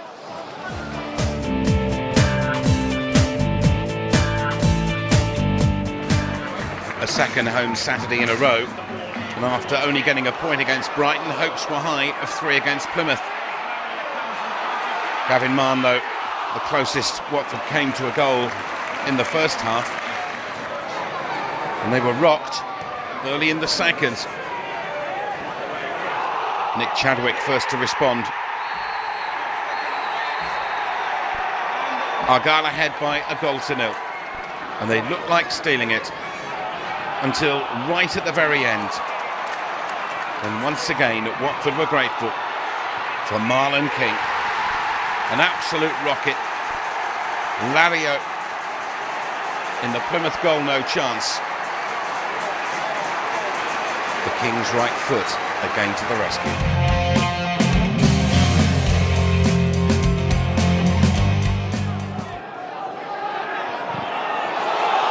Oh, brilliantly won by Branch, and Carlisle has his work cut out now. Branch with Akinbaye waiting. Scores! Fantastic individual effort from Graham Branch. It's Harley, it's 2. Rough justice, perhaps. Fine strike, certainly. Marlon won his header. Forward by Devlin. Here's Marlon King. King's had a go and scored a terrific goal. And Watford are back in the contest.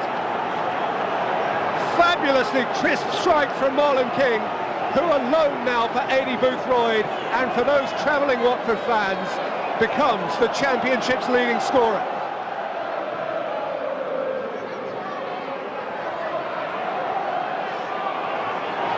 Oh, Doyley's let it go, and Foster's come, and he's taken the man. It's a penalty.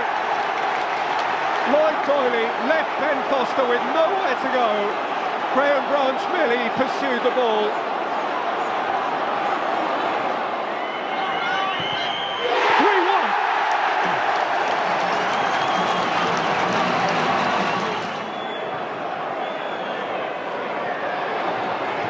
Noel Williams, O'Connor's on inside here and could finish it, and does!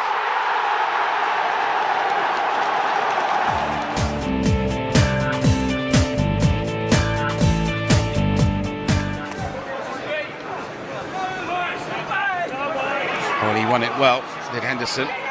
King. And Spring. And the option of the wide ball, and comes back across for Henderson. And Watford in front. The pinpoint cross. And Henderson simply outjumped the defender.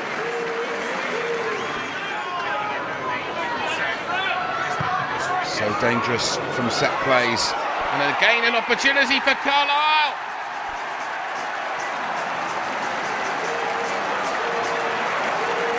From the set play, Henderson caused mayhem. Defence didn't get, Carlisle did.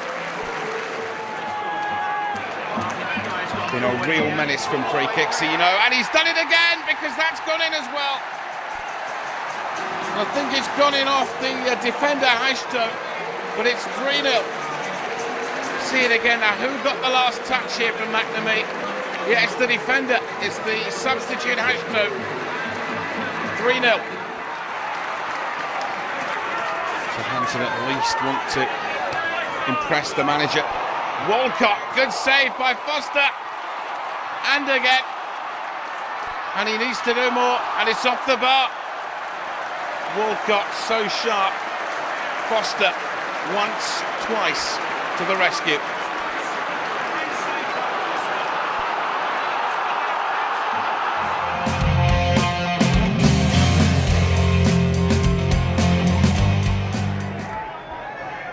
And a couple of days later, it was down to the New Den. Yes, there were chances. Henderson setting up the first one for Gavin Mann.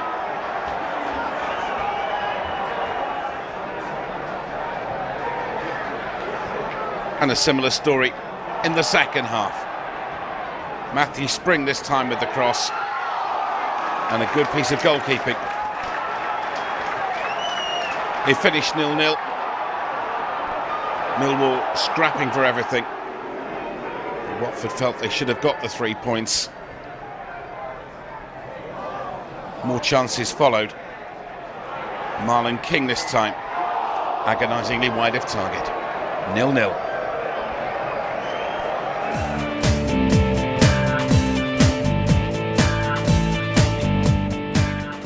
It's McAnuff this time. Right away across, and Palace have a chance.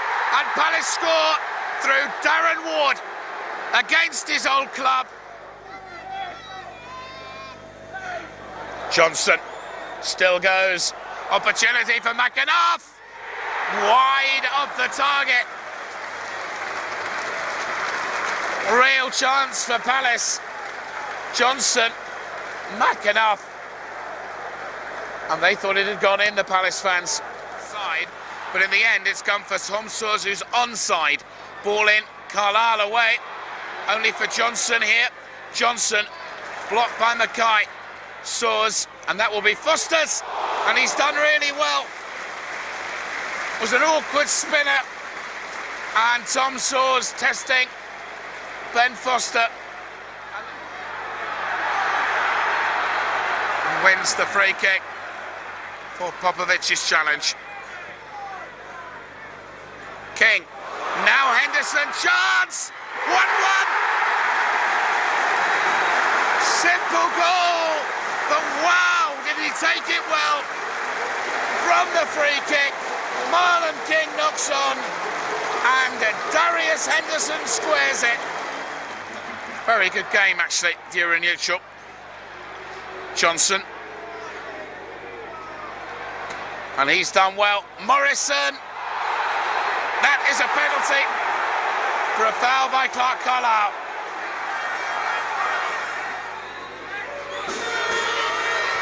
Yes, they will.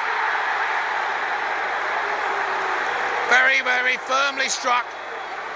Foster had to guess. Andy Johnson.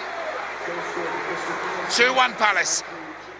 Marlon King, who's had to fight really hard for anything he's got. Bangura, Young is onside. Boyce across, Young's cross is a good one. McNamee back in for King! Straight at Kirili. Well, the Hungarian has made 3 really good saves in this half. Here's the third of them.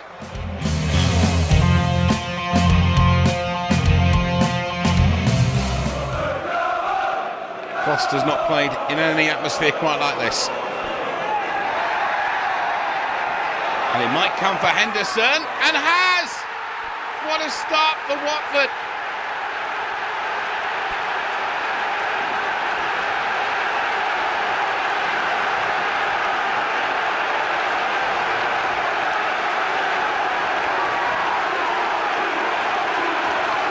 See it again here.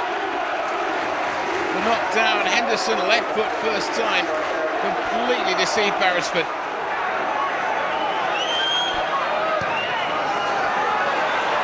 And Mackay, and he's claiming the goal, and the referee's given the goal.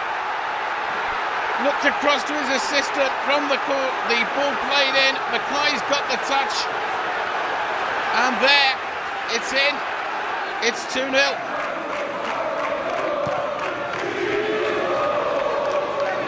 How will Luton respond? Oh, and he didn't make the clearance. This is Edwards. There's how Luton will respond. We've got some game now.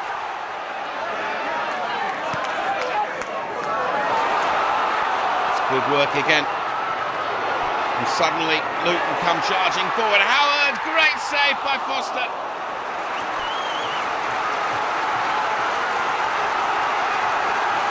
Super piece of goalkeeping. Because this man, Steve Howard, when he gets a firm header, has scored goals all over the place. And again, we just need to keep their time. That was Foley coming in, and Young. And it's all a bit unnecessary. There's Foley on Young. Foley gets yellow, and Young gets red. A kick, says Ian Williamson, and Young is sent off.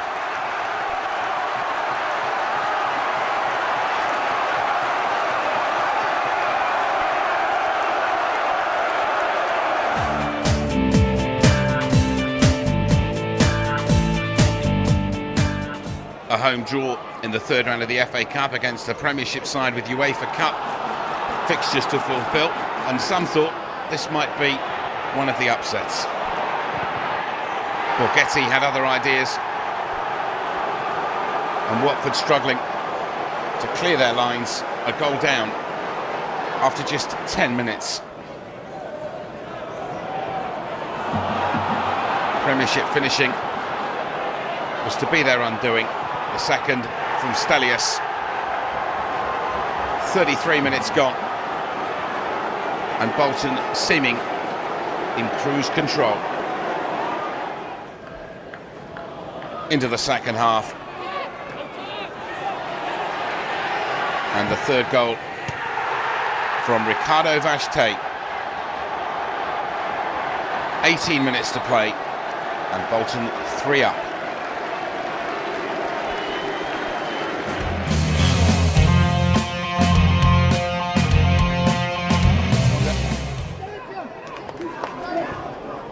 King.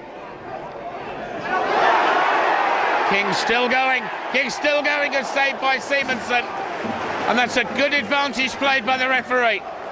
It's a corner. King was being pulled, and he said he was being pulled. Mr. Crossley saw he was being pulled. But Hopkins, who had a good first half for Stoke, really did everything asked of him at the back, the Belgian international.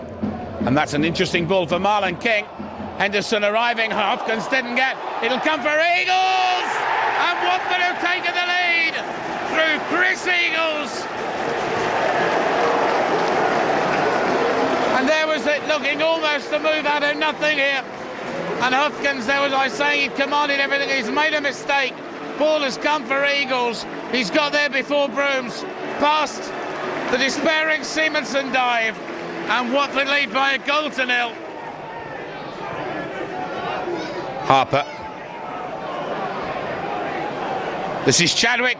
Opportunity here. Good save by Foster. And that was a really good opportunity, and a very, very good save by Ben Foster. Header down by Dewberry, only found Marlon King, and Amr Bouazza is in space. This is Bouazza, and he's done well to get past the first challenge. There's the cross, and he's come for Eagles this time, and he's put it over. Unbelievable. Almost replicating the miss at the other end by Paul Gallagher. Credit Bouazza, it's a great cross under an immense amount of pressure.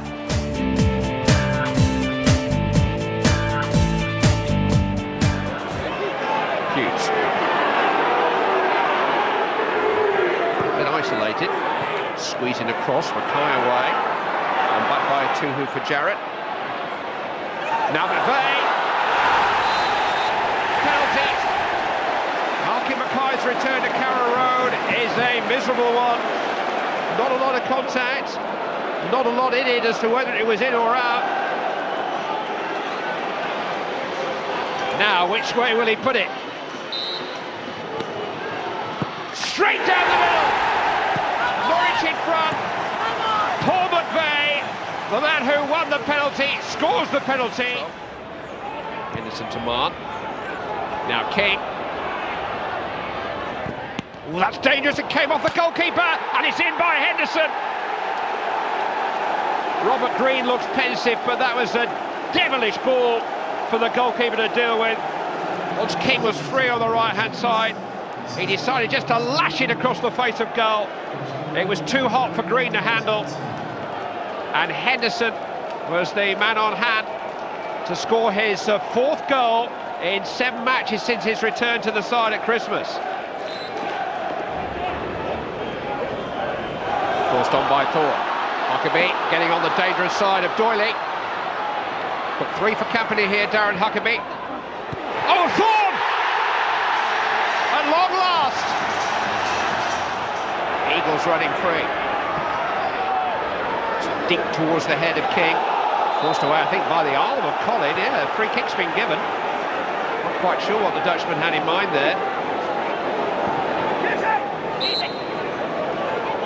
No, it's Marlon King. Oh, good save. Henderson, it's in.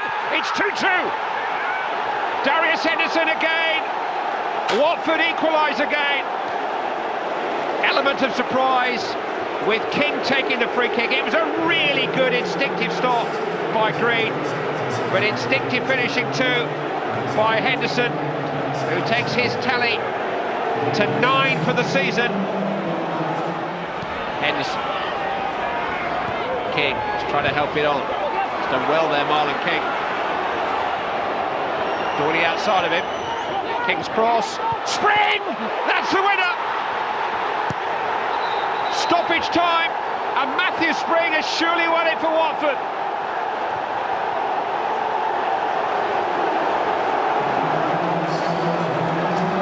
After some more good approach work by Marlon King with that shot on the turn.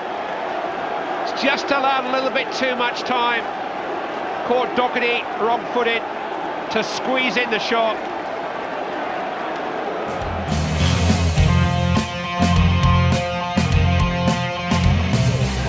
Young, now Henderson.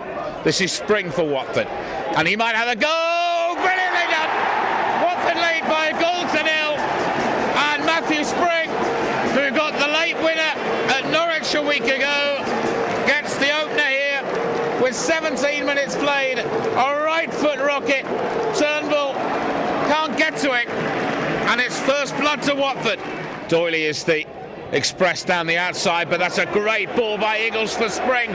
He might try and go himself. It's come for Henderson. Great save by Turnbull. Doyley, Spring, and it's 2. And just for a moment you thought Lloyd Doyley was going to score. He made a mess of it, and Matthew Spring's got his second. Eagles. Now King. Walker keeps the close tabs on him. Eagles has got his side, and King has made it 3-0 with a real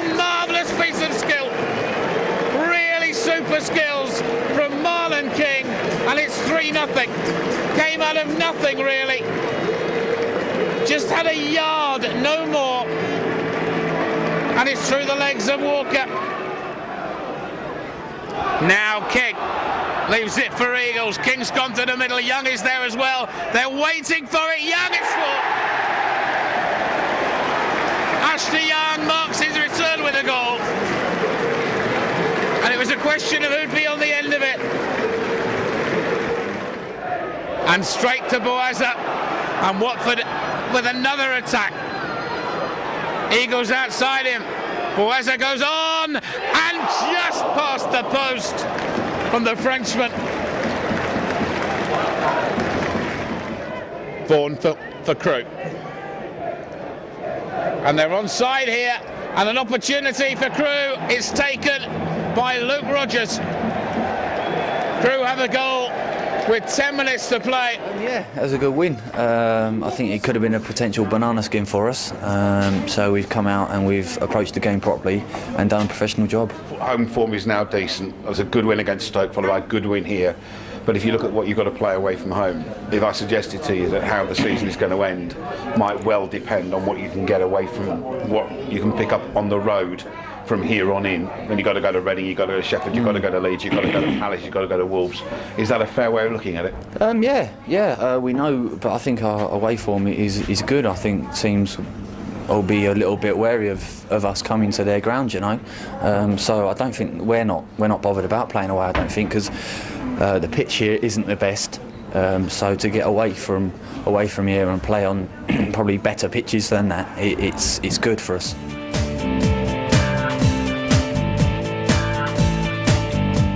Well, down in that tunnel there's plenty of optimism, excitement, hope, but a lot of nervousness about what is to come in the coming weeks and months, and understandably so.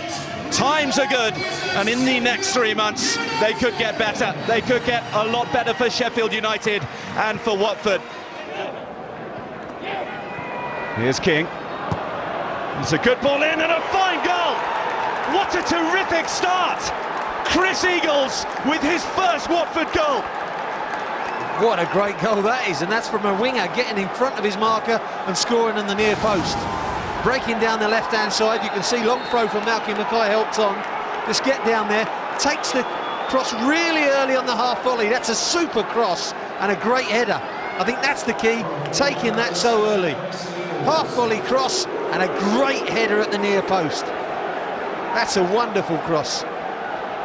Darius Henderson just finding himself out on the wide side, and normally players wait for the ball to settle, but he took it on the half volley. Super cross and a great header. Unsworth stronger in the challenge. He still has work to do.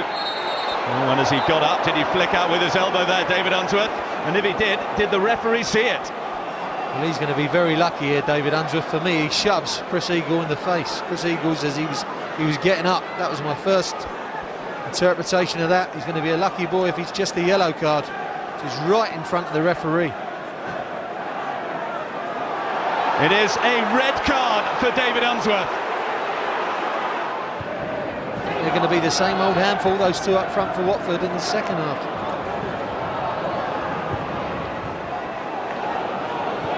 Here's Marlon King, again causing problems. Big problems! Big problems! Terrific goal! January's Player of the Month delivers again for Watford. It was always going to be the danger. Bromby doesn't deal with the first bounce, and as soon as he doesn't, King gets his body across him, and he never really looks like catching him. And it's all a question of, does he catch that shot right? And he does. Lively pitch, and it's perfect. You see, doesn't deal with the bounce. This is the danger. Big, strong, bustling away, and that's a great half volley to hit the target. You can see clearance by Spring, doesn't deal with the bounce, tricky bounce, gets across him. But look at this for a finish. He catches that flush on the half volley. That's a super finish, because believe you me, that's not easy to keep down when the ball's bouncing about as lively as that. Great finish from King. They can come back and get something from this game. Give them a massive boost, because there are tricky games around the corner. That's on by Sean. Eifeld's goal in, and Sheffield United have one back.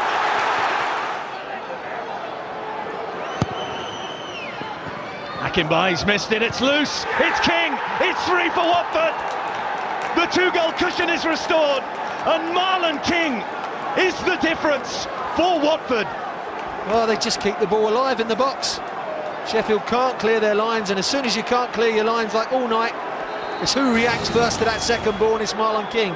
Cross comes in, there's no one really dominating and getting there in the air. Comes up for Malky Mackay, falls down, and King reacts first. That's the key. No one's winning that first ball. All night long they've had their problems against Watford, and again they're made to pay. King reacts and just hooks it in.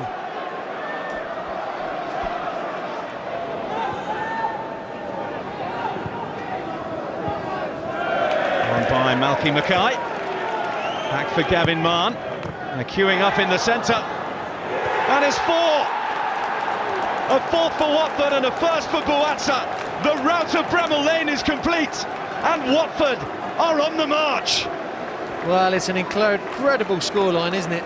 Not cleared at the near post, nice little 1-2 on the far side. See Mackay just exchanges passes with Mahon. He gets his cross in, it's not cleared on the near post. I think it's Bromby there, poor clearance. And Boatsa finishes well from there because that's a tight angle. You wouldn't think he could squeeze that in, but he does. The only place he probably can, in off the post, and it's 4-1. An incredible scoreline, but it's been a wonderful performance from Watford.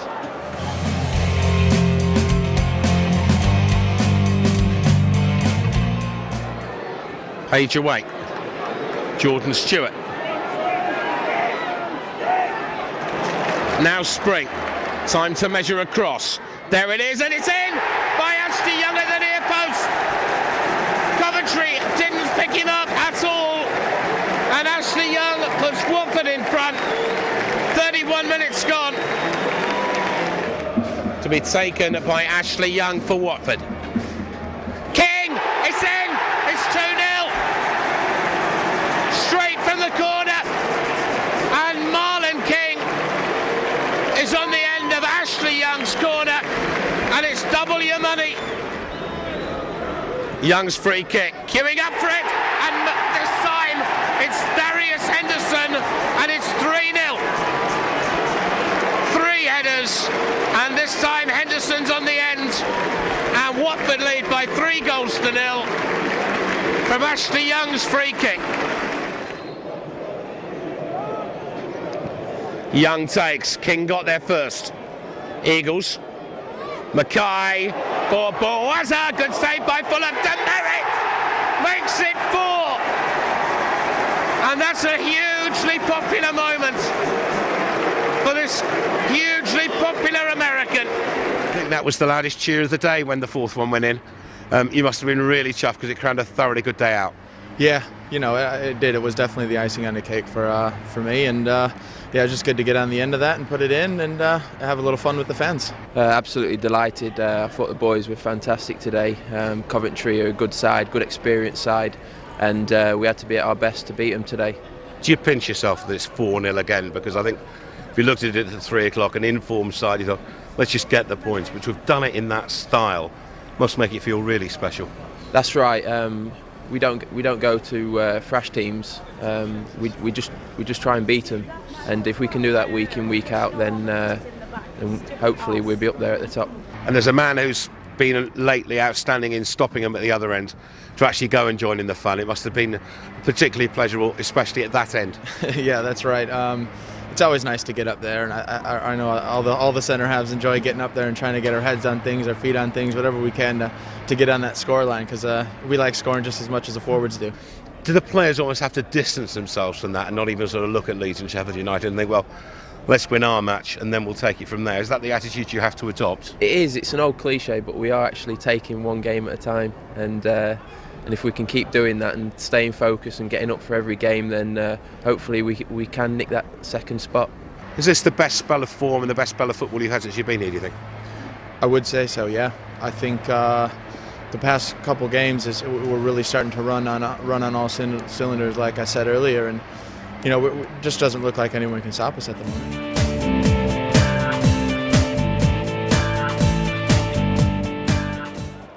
With Sheffield United wobbling, a lot at stake at Allen Road, and 6 minutes before half-time, Ashley Young, 1-0 Watford. Tremendous free kick into the corner. Goalkeeper Neil Sullivan, absolutely no chance at all. But in the second half, it was to change dramatically.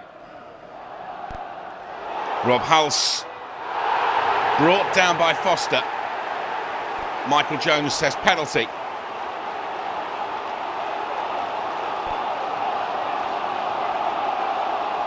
Captain Mackay wants his say, but Foster is sent off.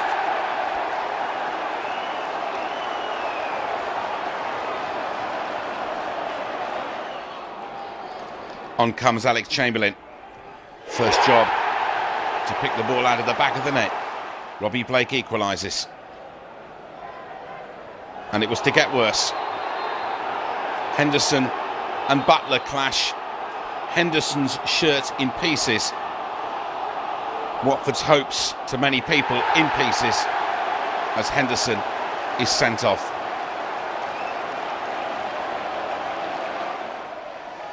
So for half an hour, Watford had to play with 9. They were heroic, but 9 minutes from time, they were undone.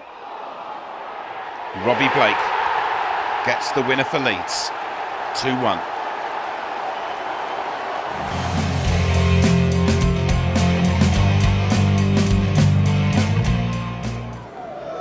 Chance for them to clear.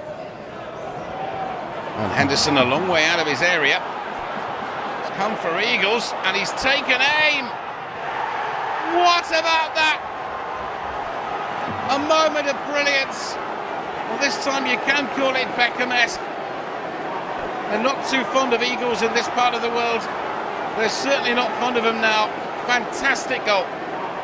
Back in Manchester, I've done it before, and you don't really say what you're going to do. Like, obviously, the keeper's come out, he's headed it. If it wasn't for Kingy doing that run, obviously the keeper wouldn't have come out. He would have probably just caught it. But the ball, he's headed it out. It's just bounced. Not to be fair, it was bouncing, but it was bouncing nicely. It wasn't all over the show, and that's when I thought, this is it. And as soon as I struck the ball, I knew it was in. As soon as I left my foot. You always aim to drive it with a little bit of loft, and like I say, I caught it so sweet that as soon as I left my foot, I knew that like the two defenders and the keeper had no chance.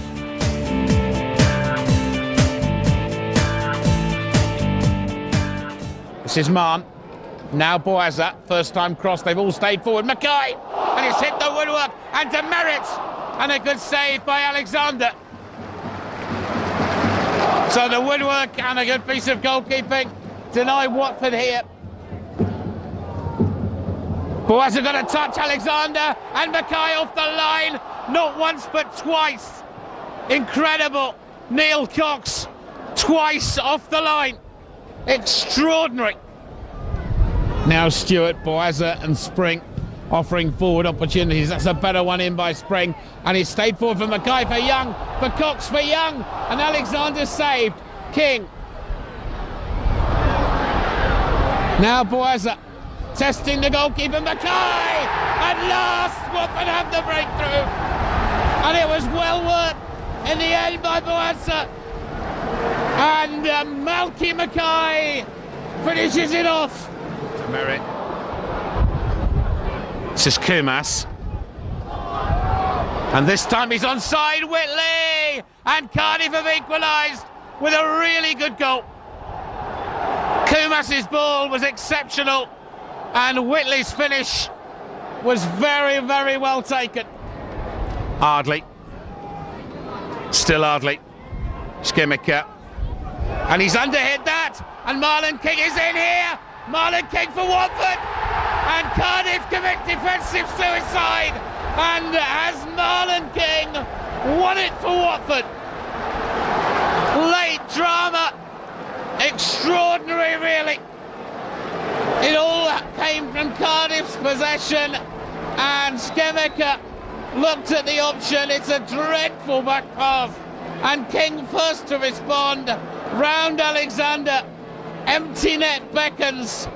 Marlon King's 17th championship goal of the season. Jason Kumas, free kick. Off the post and wide for the follow-up. And how much did Foster know about it? Most important thing, we've got 3 points. and it just goes to show that we've got to keep concentration for 90 plus minutes. As you saw, they didn't have any shots on goal, and their first one was in the back of the net. So, you know, it was grateful that we got the 3 points, and we're looking forward to Derby now. Because in the first half, I thought you're going to get a hat-trick, and when nothing went in the first half, was there a bit of anxiety in the camp? I think at the time, you know, at half-time, we had 4 or 5 great chances. The goalkeeper had produced a couple of fantastic saves, and when that's the case, you've always got to keep your concentration, and you know the second half's going to be tough, and especially the conditions today, you know, the wind didn't help, so you've got to keep your concentration. So at the end of the day, we managed to nick the 3 points in the end. We concentrate on our own game. You get how many points you can get on the Saturday. And you know the games are chalking off now. There's only 10 to go now, and it's a real important time of the season to be consistent, and that's what we look for, consistency over the next 10 weeks, and then that's when we look at it. The final week or two is when you really look at it and see, well, let's hope they get beat today and we can get nick this, but just now there's 30 points to go, and there's a lot can happen. The last 2 home games against Cardiff and before that against Coventry have been played in front of full houses. How important has that been for the players? What's been the, you know, has it fed through to the players and they've reacted accordingly? Yeah, massively. It's like a 12th man, you know. When the fans keep us going, it kind of quiets their crowd and it gets on their players, you know. You always know as a player that you can hear the crowd, you know, supporting their team, and it kind of like gives you that little bit of edge, you know. So it's important, and they were fantastic today.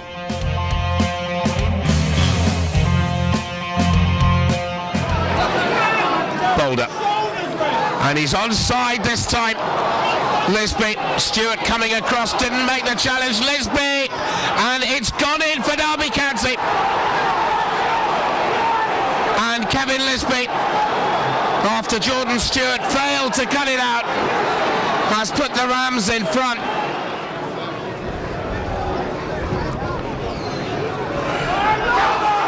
King and Moore. King has done well. Still King, he might have a go. He does have a go. That's brilliantly done by Marlon King. That is a goal out of nothing, created by King and scored by the Championship's leading goal scorer. This is Boulder. And Doyley.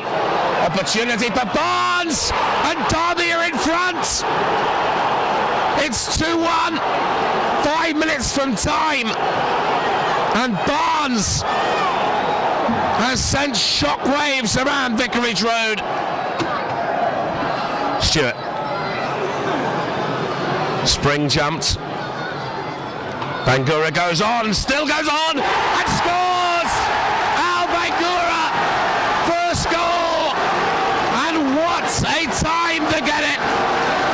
It's 2-2.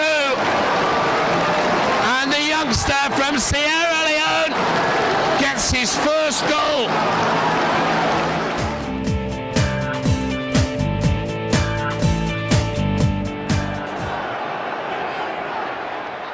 Shorey. Convey. Got away from Young.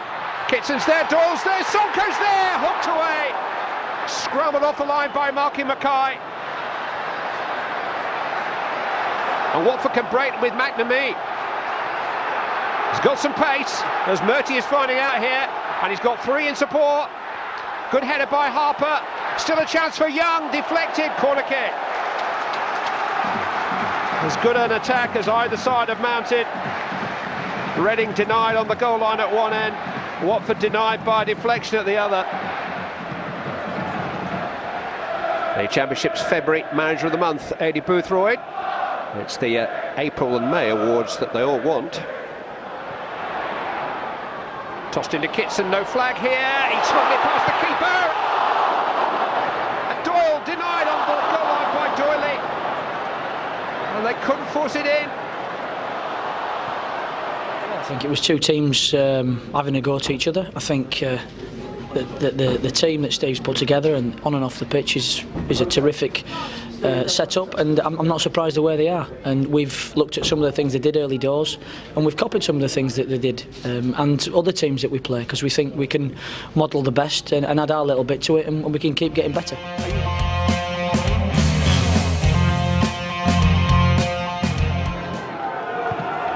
Jordan Stewart will float it in. Marky Mackay can't get near it. Arnold King sends it back. Eagles. King. Henderson and Mackay are still in the middle, and it's come through to Gavin Marr with a great chance to give Watford an early lead, and he has taken it. A captain's contribution already.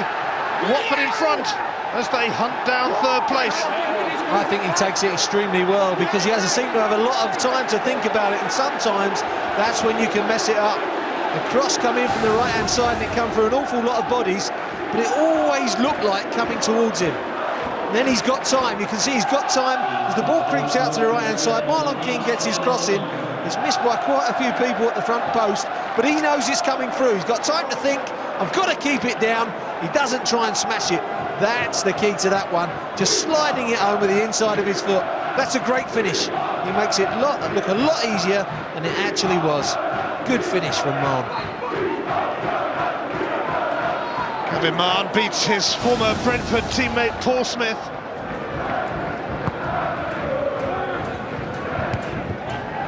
Oh, it's come through to Marlon King, who's onside, and Darius Henderson is onside too.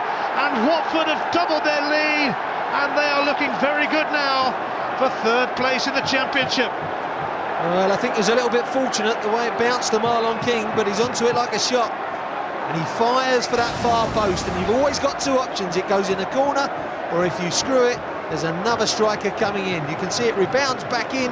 Marlon King's onside, plays for that far corner, and Henderson doing what all good strikers do, closing that gate between 6-yard area and far post. And how many goals do you get from there? I remember playing at Blackburn, Sutton and Shearer were masters at this. Always fire for the far corner, and the opposite striker is there if you miss the target. Ashley Young takes this, and back by Marn, and it's dropped in again for Darius Henderson. Watford have got a third, his second of the game. Now they're having a party. Yeah, you can hear the boos ringing out around the ground, but they're very good at these set pieces. Watford, difficult to contend with. Good delivery again from Ashley Young. Doesn't whip it in on goal, goes for the far post this time. It's just headed back in. I think it's Marlon King gets the header back in. And it's a looping header by Henderson. You see King heads it back in. And a little looping header by Henderson. He knows exactly what he's doing. He's going for that far corner and just directs it there. Kozowski. Oh, this could be a goal for Maatsen. It is. Maatsen, he got his first Saints goal last week. Scores again this week.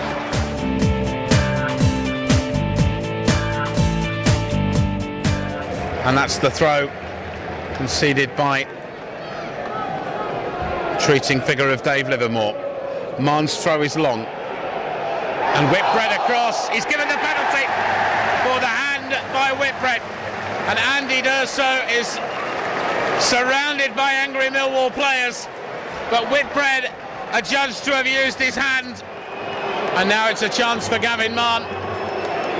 Is it a case of the captain shows them how?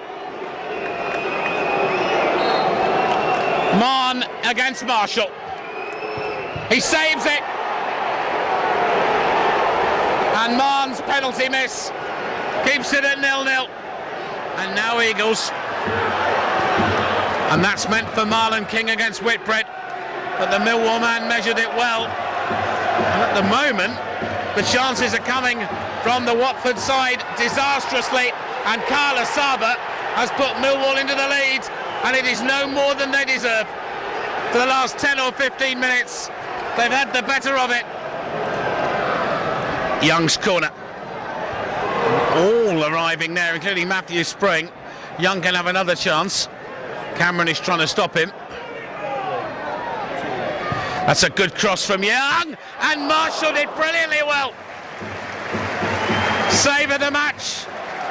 Good to see Malky Mackay offers him a hand because it was a really dipping effort from Young, and Marshall did really, really well.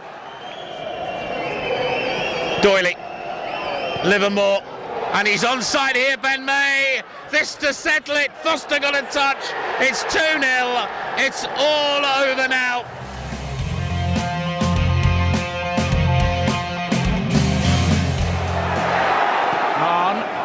And that's opened Palace up, and here's Marlon King.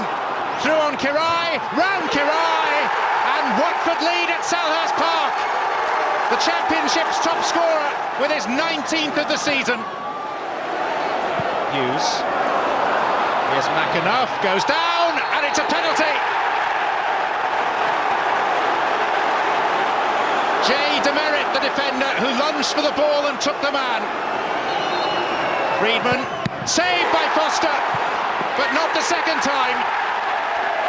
And Crystal Palace are level. That came off Stewart. Oh, and it's looped in. 2 in 4 minutes for Crystal Palace. A Jordan Stewart own goal.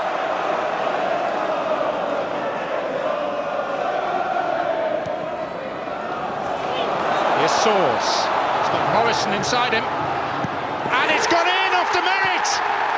Another own goal.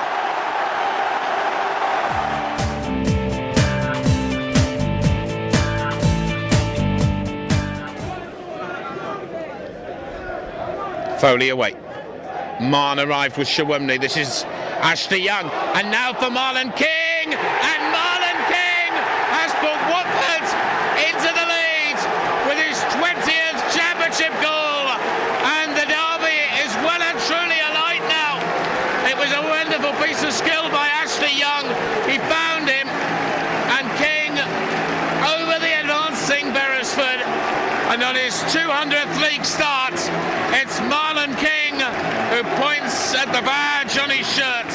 This is Mackay. Spring, chested for King in stoppage time. King goes on, takes aim, good save.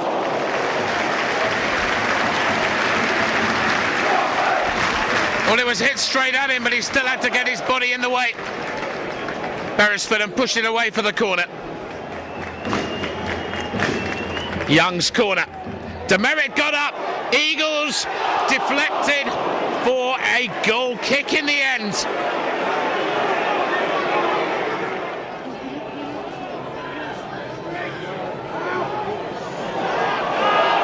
And the chance for Luton is taken, and they're level through Berkovic.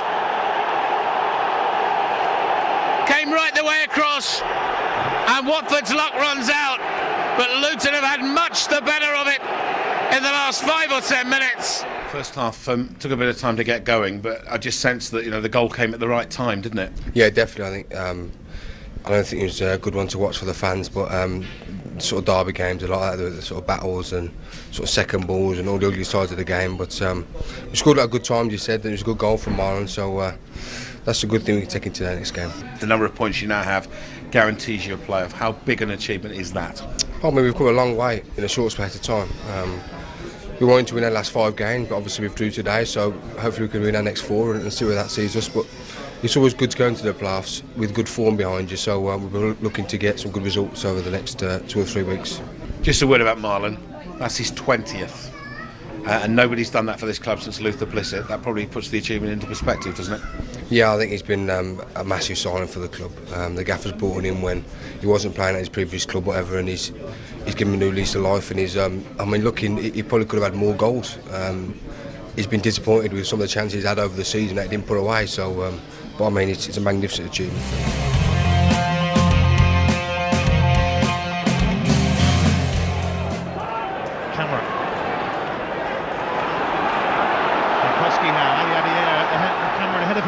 He's found Ali Adier, who's onside, and Wolves strike first, and it's Jeremy Ali Adier.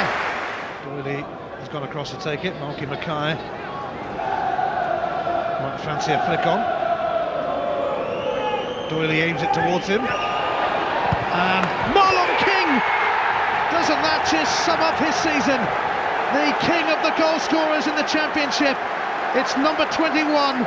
For magnificent Marlon. Well, I hate to say I told you so, but they were getting pinned back in there, and as soon as one broke, he's going backwards on this. That's a great strike from Marlon King. Talking about up the other end, someone going backwards and volleying over. Yeah, they cause a little bit of confusion in the area. They don't win it, but it comes off a Wolves' head. He's going backwards and gets that half volley on target. Just watch this for technique. Going backwards, just gets his standing foot on the floor. Great strike. and it's past Postma before he even dives. Super strike from Marlon King, and that's the difference, Ian. One chance for him, one goal.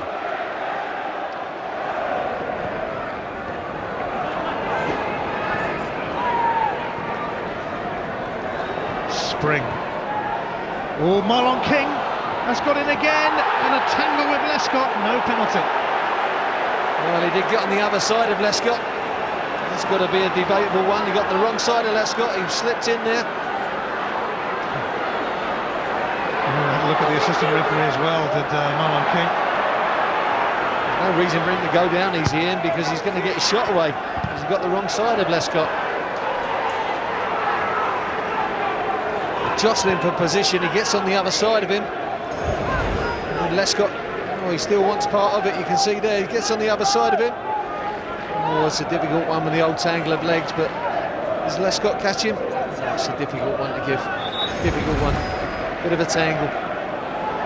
I suspect Marlon King has said something to the assistant referee, Eddie Tarry, who is no doubt passing that on now to Kevin Wright. Now, what action is going to be taken? King felt he should have had a penalty, and it's a red card for Marlon King, presumably for what he said to the assistant referee.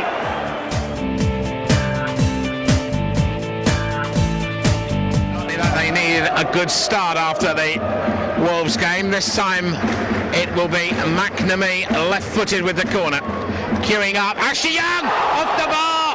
Mackay's in there as well, and in the end Carlisle and Mackay, and somehow it stayed out. First it was Young, then it was Carlisle, then it was Mackay, and Ipswich survived. Lee looking to make himself an opening, and does make himself an opening. Good save by Foster,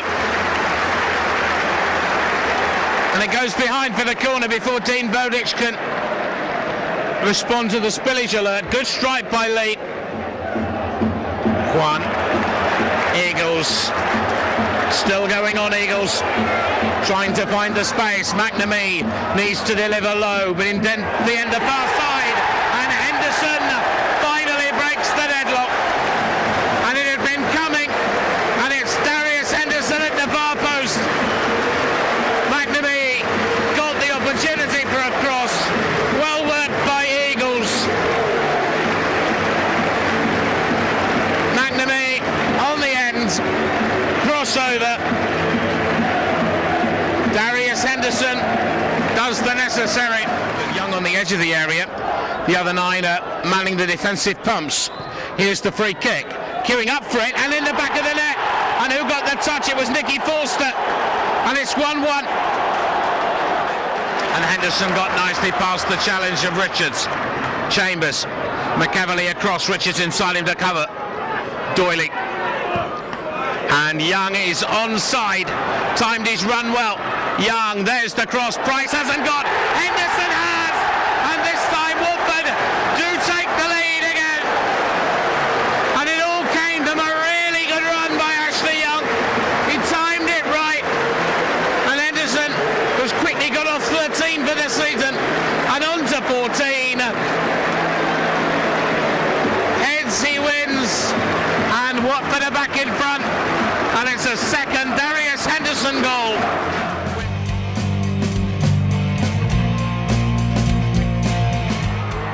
Playoffs assured. Final away match of the regular season at Loftus Road. Doyley fouled his old mate Lee Cook. Mark Nygaard puts Rangers ahead 6 minutes before half-time. But within 3 minutes, this piece of brilliance from Ashley Young. Paul Jones, no chance.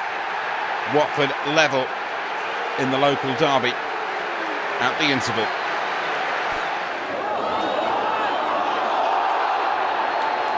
And Mark Nygaard had been saint earlier.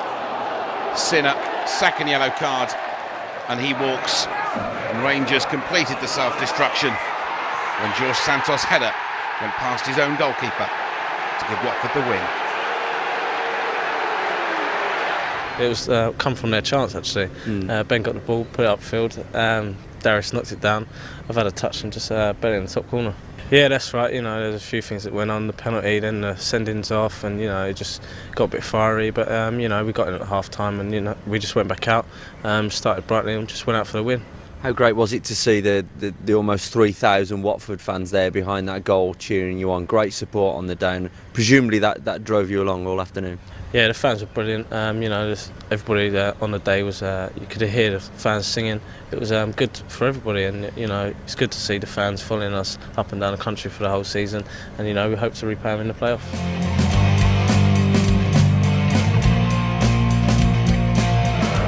So Watford throw at the end of the first quarter. Henderson, King, and that's lovely by King. Good advantage played by the referee. Eagles is wide. King's gone for the return. Eagles skips on. Still skips on.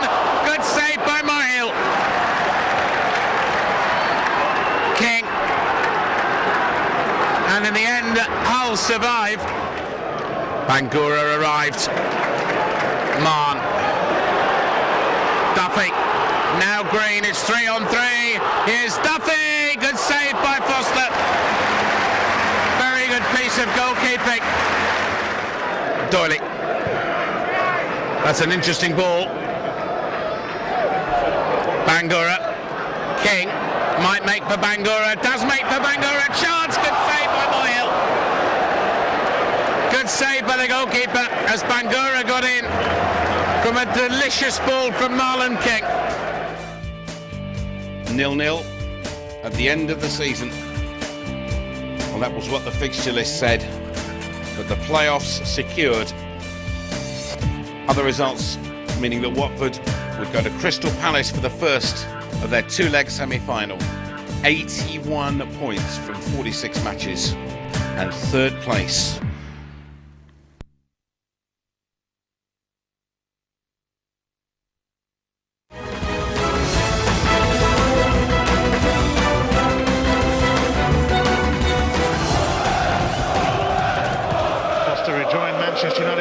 Last summer and was immediately sent out on loan. Marlon King! And Kirai proves to be the barrier. Great save. Great save. He did brilliant. Tony Popovic, what are you doing?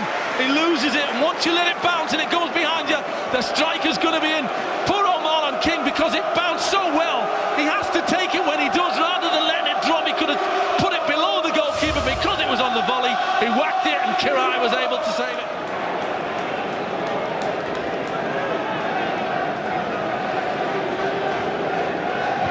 Watson took it quickly, and Andrew Johnson was just as sharp.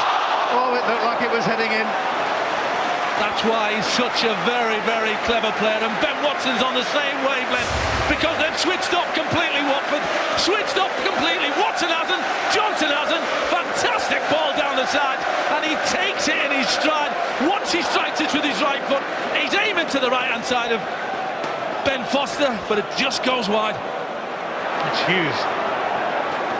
Soars. McAnuff. Johnson, let it go for Morrison, who curls it just wide. I'll tell you what fantastic play this is between the two strikers. This is so clever, it's absolutely beautiful to watch. Just watch this over when this ball comes in to Andy Johnson.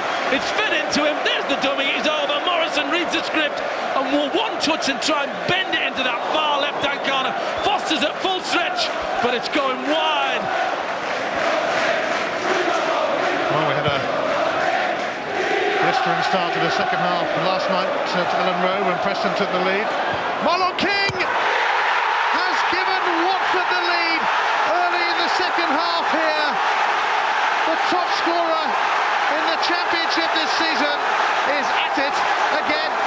What a strike. What a magnificent strike with his left foot this is. He does absolutely brilliant because he backs into the big centre half, Darren Warren, and then turns. Absolutely superb. Look at the celebrations there. Just watch this. Another.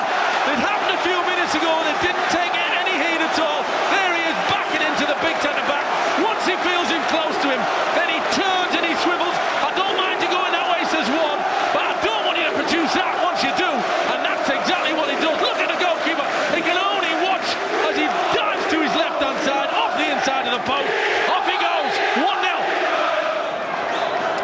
Ashley Young is setting himself for a possible crack. Although Matt Spring is adjacent to him, should he prefer to knock it across? Spring no longer there. It is Ashley Young! Fantastic! The surprise sign of the season are surprising everyone again.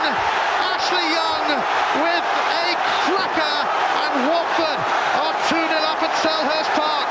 Well, this is absolutely magnificent. What a strike this is. It's brilliant.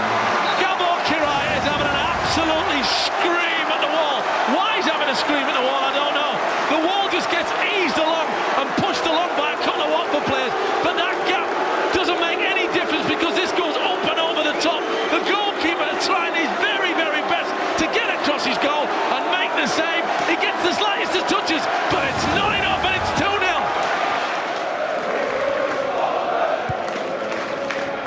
Ashley Young, it's Matthew Spring, it could be 3, it is 3! It's not often that you get in the comfort zone in the playoffs, but Watford are most definitely in the comfort zone. 3-0. This is a goal of individual brilliance. You could tell that the Palace players had gone, but despite that, you've still got to have the quality to do it. Should he have played Eagles in? Not a chance, because he had the confidence in his own ability when he picks his ball up. It's a lovely little drop off to him there from Young. Now watch the composure. Shift it with your right foot onto your left, and what a magnificent strike this is. Up and away from the goalkeeper, right into the top corner. Beautiful truck control, great quality, what a finish, and 3-0.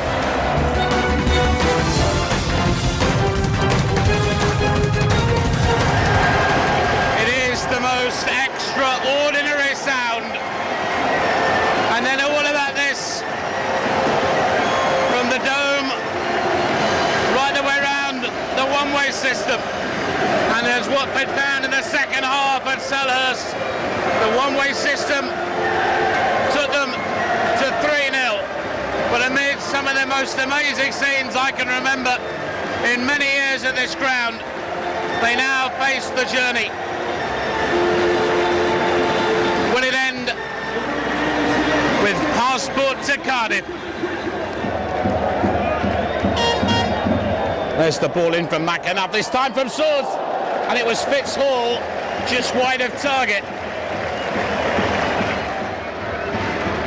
Stewart's cross, and King just wide.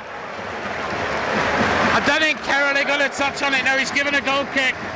It was Young, and then it was Stewart. Have another look at this. Remember Nicky Wright at Wembley. Henderson, Bangura, and King is onside here, and it's wide of Kirali and wide of the post. Broke the trap, Marlon King. Watson, none of the Watford people want to go home for the celebrations. They want to stay here, and Henderson suddenly finding space. Young outside him, Henderson takes on Boyce, and Boyce has done well to hold him off. In the end has to play it. Here's Ligertwood with Henderson arriving, and King and Kirali. It's still not in play, and out of play I should say, and King's put it wide. That was all down to Darius Henderson's work rate here, holding off the challenge. And then Ligertwood waited and waited, and Kirali came, didn't get. The next whistle you hear will spark a titanic response from the people of this part of southwest Hertfordshire, for whom the glory may yet beckon. And they're the first to commiserate with Crystal Palace. They know their fate. Watford's fate will be decided in Cardiff on May the 21st. Will it be Boothroyd's present club, or will it be his former club? Job done, and a night really when it was some occasion, wasn't it? Yeah, it started with a great atmosphere. We came in to do a job. The 3-0 win at their place was, you know, it was a great result, but we knew that it wasn't over, and we knew that was just the first half of it. So, you know, we came in with a thought in mind. You know, keep them scoreless, keep doing our jobs, and we'll get the result. And then that's what we did tonight. The fans have been great all season. You know, and tonight was no different. You know, Crystal Palace on Saturday, they were brilliant as well. So, you know, we're all as a group. You know, not only the staff and the players, but the fans as well. And we want to do it for each other, and we want to do it for them. And for you, I mean, if I'd have stood with you, the first win of the season Watford had was away at Cardiff, would you believe? And if I'd have said to you that night, last win of the season in Cardiff, would you have taken it? Yes, definitely. You know, but we know the job's not done. You know, we came out, we gave the thanks to the crowd for a great atmosphere and a great day, but we know that we still got one game left. You know, we're not in there celebrating. We're in there happy to be in that final, but by no means is it over. And it's cutting into your summer holiday. But I suspect come Sunday week in the evening, you may not mind. No, you know, holidays are holidays, but the Premiership is a completely different bag of chips, so we're definitely hoping to get there.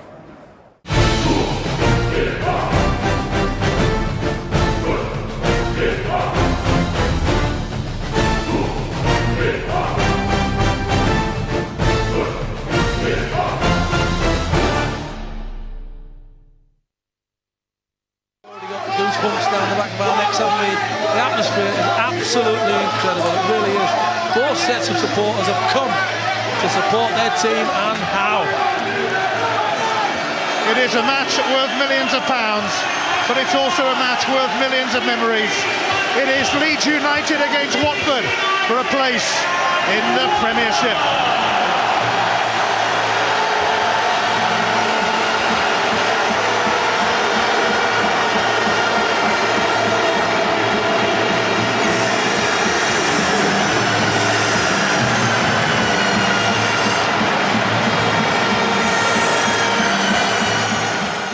Deal with it.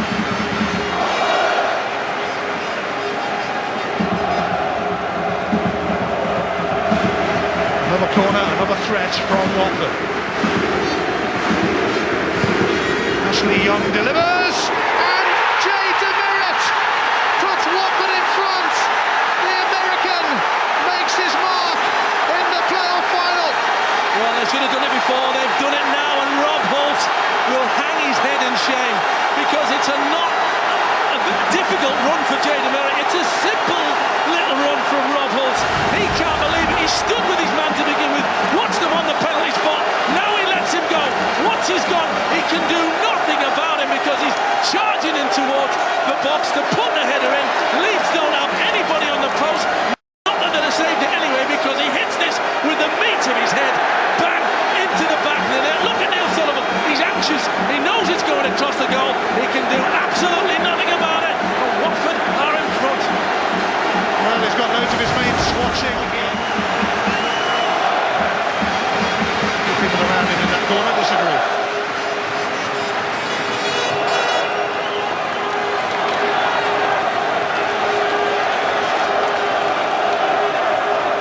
On throw time. Gavin Marn towards Mackay and Henderson, and James Chambers. Oh, it's crept in! Watford have scored again! Chambers claiming it beyond their wildest Premiership dreams. Leeds 0, Watford 2. Well, it's not the sweetest of strikes, that's one thing you can say for certain when James Chambers hits this ball. But the thing Leeds have done, they've come out in the second half, and Malky Mackay, 2 throw-ins, 2 headers by Malky. He gets it onto him, and look, the deflection comes off Eddie Lewis. The goalkeeper's watching it across his goal. Eddie Lewis closes Chambers down now. Watch the deflection off his leg. There his right leg comes out. The goalkeeper now thinks he's got it for 1 minute and loses it underneath his arm, and then he's hoping that it doesn't hit the post. Unfortunately for Sullivan, it does hit the post, bounces off the back of his arm, and it's 2-0 to Watford, and that's agonising. He rolls it to the back. Score. You never know, but Watford could score again if Marlon King gets in. Here's Matthew Spring, and Spring has found King. He's onside. Penalty. King brought down, and Watford have the chance to clinch promotion. Stonewall penalty. You cannot go to ground in the box. Sean Derry, he does you good and proper. What's his issue? Feints to shoot. You've committed yourself, and you do get nothing at all on the ball. And Eddie Boothroyd knows as soon as he sees it, that's it. Penn, if we put this in the back of the net, the Premiership, here we come. Not that that's ever been in doubt since they scored the second goal. Well, Darius Henderson, who was relegated from the Championship with Gillingham last season, could be about to be promoted to the Premiership with Watford.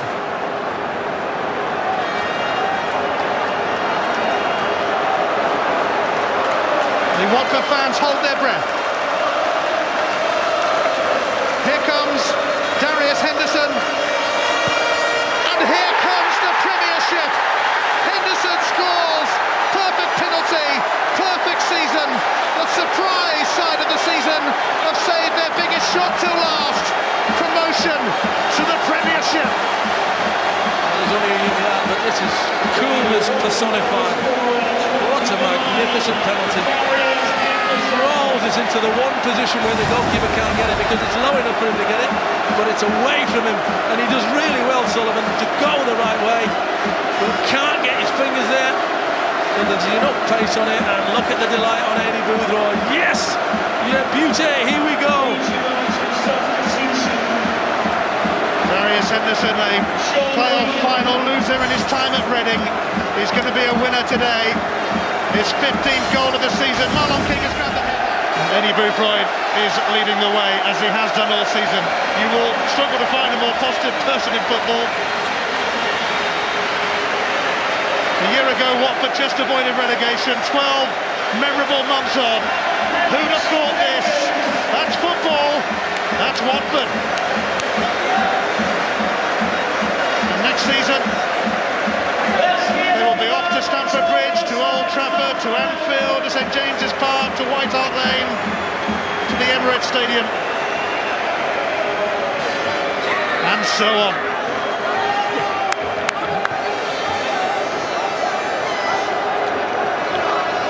They don't need more than a flannel to wipe some of them smiles off their faces, as they could be there for a long, long time yet to come.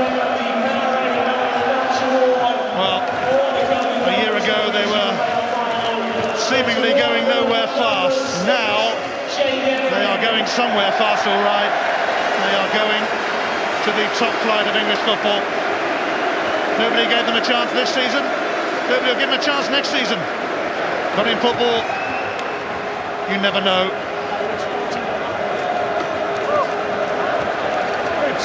Certainly what's happened this season has been well and truly beyond the most wildest of their dreams. He's been magnificent for them, marking the card all season. Absolutely superb. A leader among men. This fella's the captain. Marky's the leader.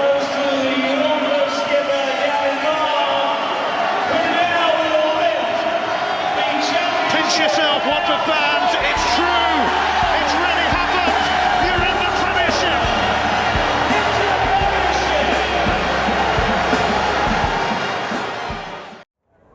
I know this video was good, so if you like this, you'll definitely like this one.